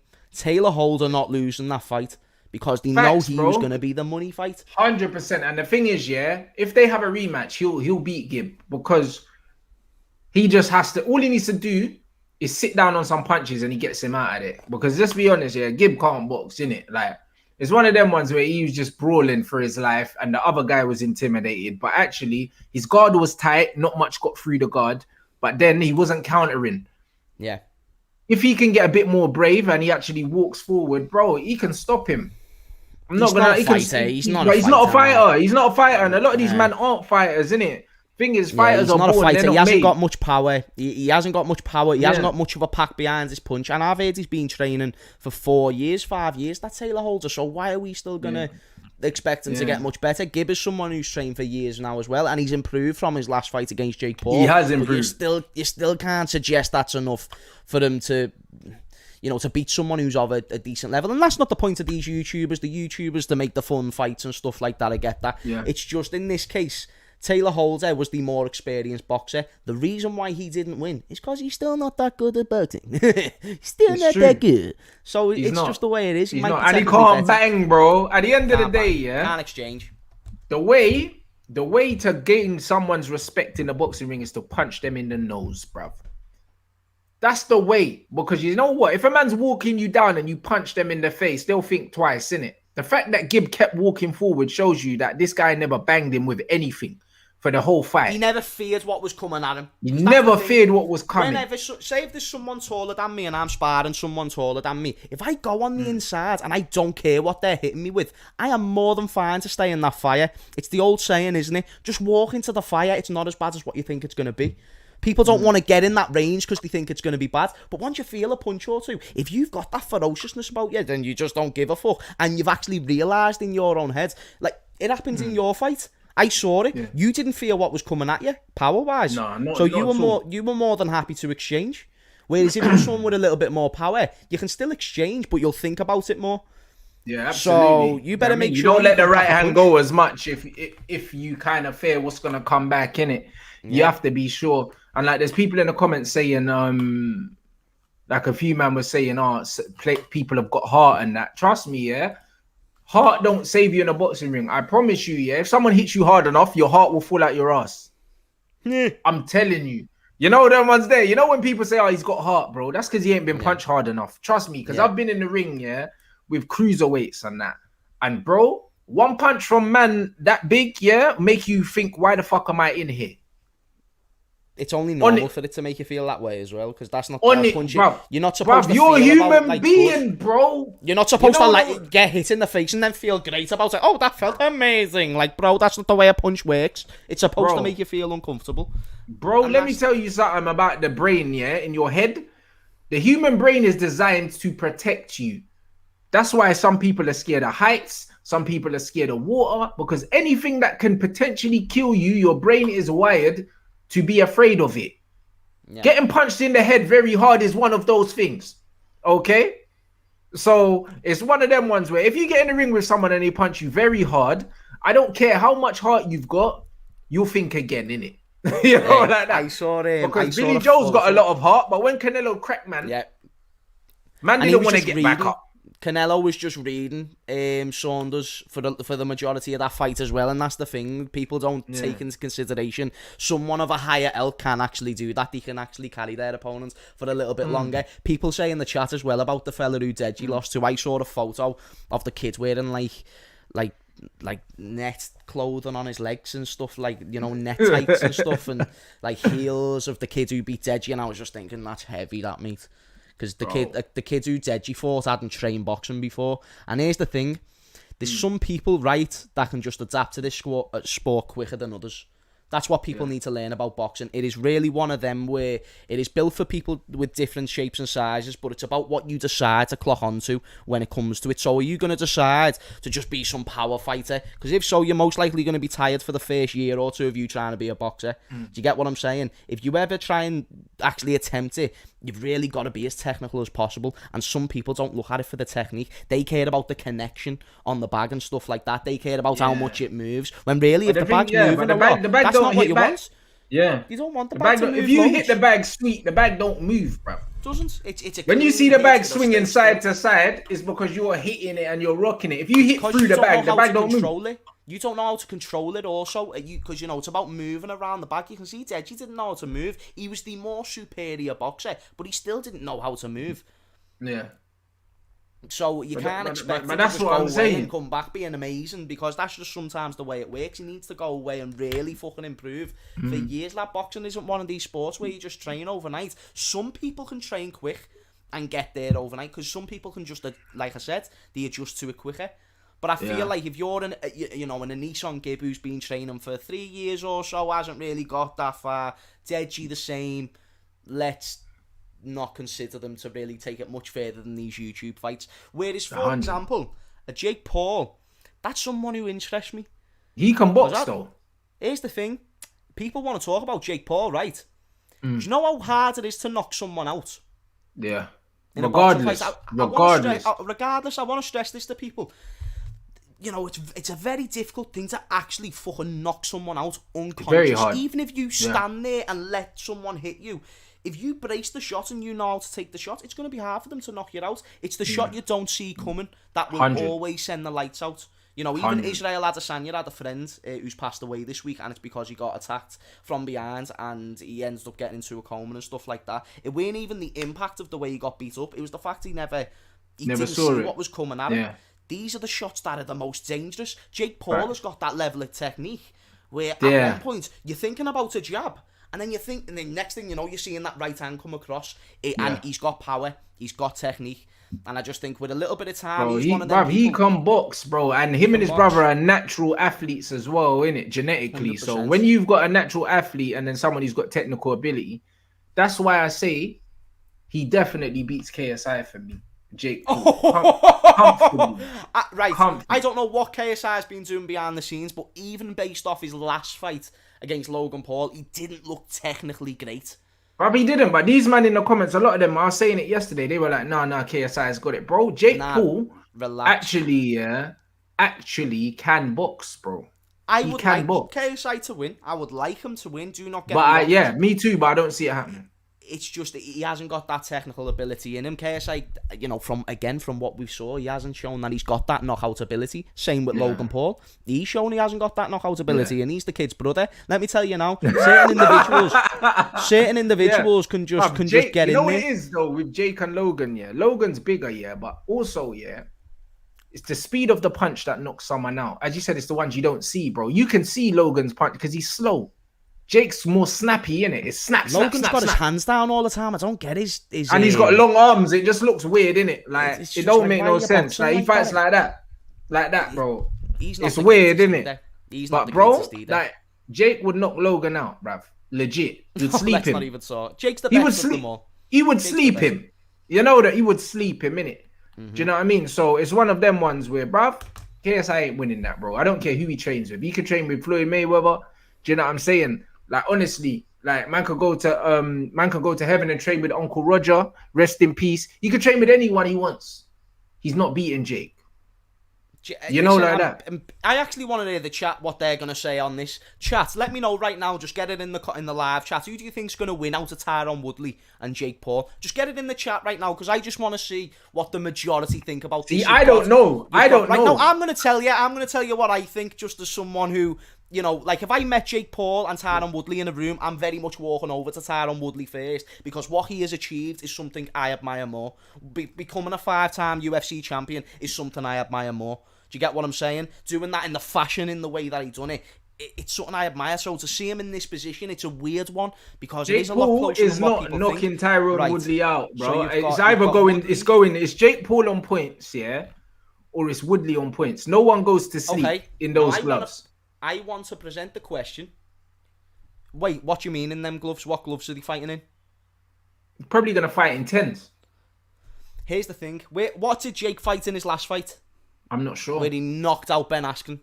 I don't know, but Ben Askren, is a grappler. He fought in 10 ounces. No, but here's the thing. No, you know, we talk about the shot that you don't see coming. Tyron Woodley is a phenomenal striker, so people can't take that away from him. He's not one of the best. He's not of the elite in the UFC. He's a great striker, though. But he is a good striker. He knows how to punch, but he's got bad habits. Now, please do not overestimate. He hasn't got good head movement. How much bad habits can fuck you over? Like, seriously. It's true. You are fighting. However, no, but hear me out though, Rants. Let me just land. You'll be at a good gym. No, facts. And he will adjust these bad habits. But Jake Paul is someone who has also had very high level training. Here's the difference between these YouTubers and like normal fellas as well, is that they're getting the highest level of training. Jake Paul has been getting this highest level of training for the past 3 years, day in, day out. He's actually got a bit of natural technique behind him, and he's got no bad habits. Tyron Woodley, for his whole life, has fought many different styles. He knows how to throw a punch many different ways, and it's actually about choosing which one is going to be right for that day, which Tyron Woodley, in his last 4 fights, granted they were MMA against the best in the world, he didn't know exactly which one to throw, or which ones to throw. He weren't throwing. So what I don't want to see is Tyron Woodley freeze. Does he have the ability to win this fight? Of course he fucking does. But you talk about positions of both people. I'm leaning more towards Jake. I can't believe I've just said that on camera. Bro, I wouldn't be surprised if Jake does win, bro. But it's not. But it's going a lot to closer. Points. It's a lot because closer than what Tyron people Woodley, think. has a solid chin, And also, one thing he does is he's got that mentality that he knows he's been in the doghouse before, The thing is, we haven't seen with Jake, if he gets rocked or something, we haven't seen how he responds to that. That's Absolutely. the one thing I would now, say. that's what I want to see. Because he hasn't been in a fight where he's been troubled.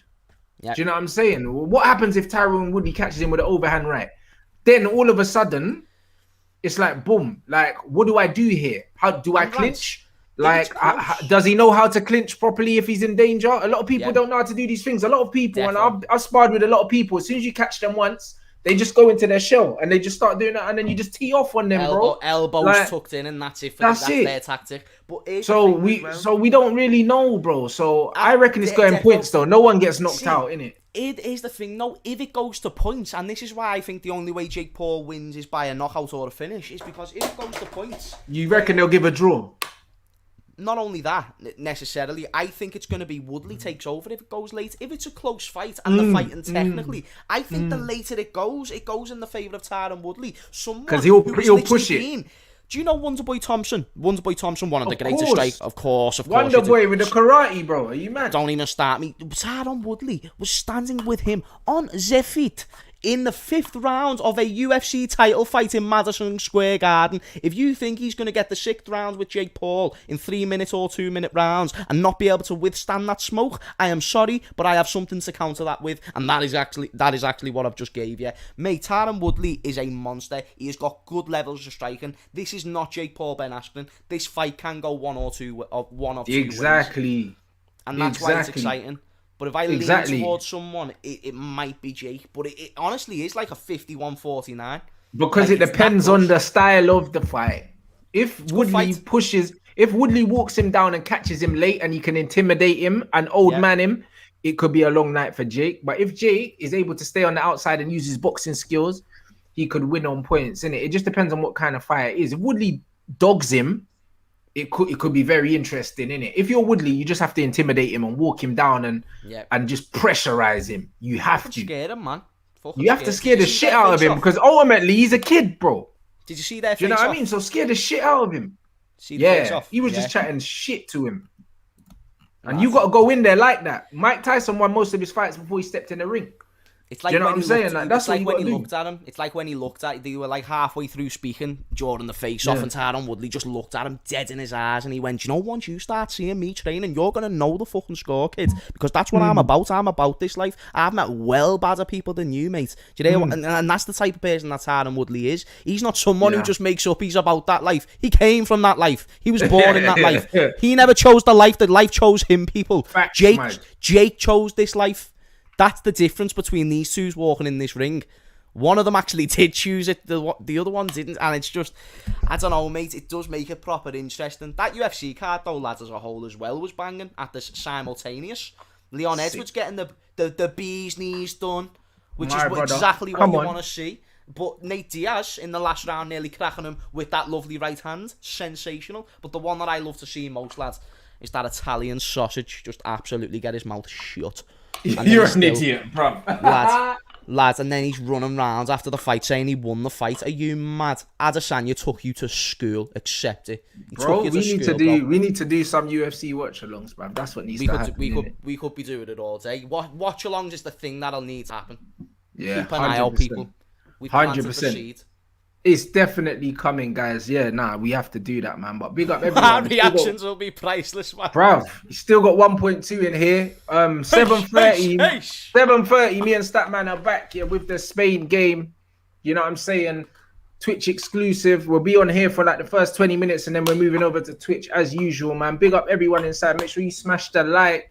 Make sure you follow James Redmond TV. The link is in the title, man. Epic stream today, man. As and always, man, we're gonna be back very shortly, so don't go too far. Keep an eye out, because you know these men are very dodgy with their notifications, people.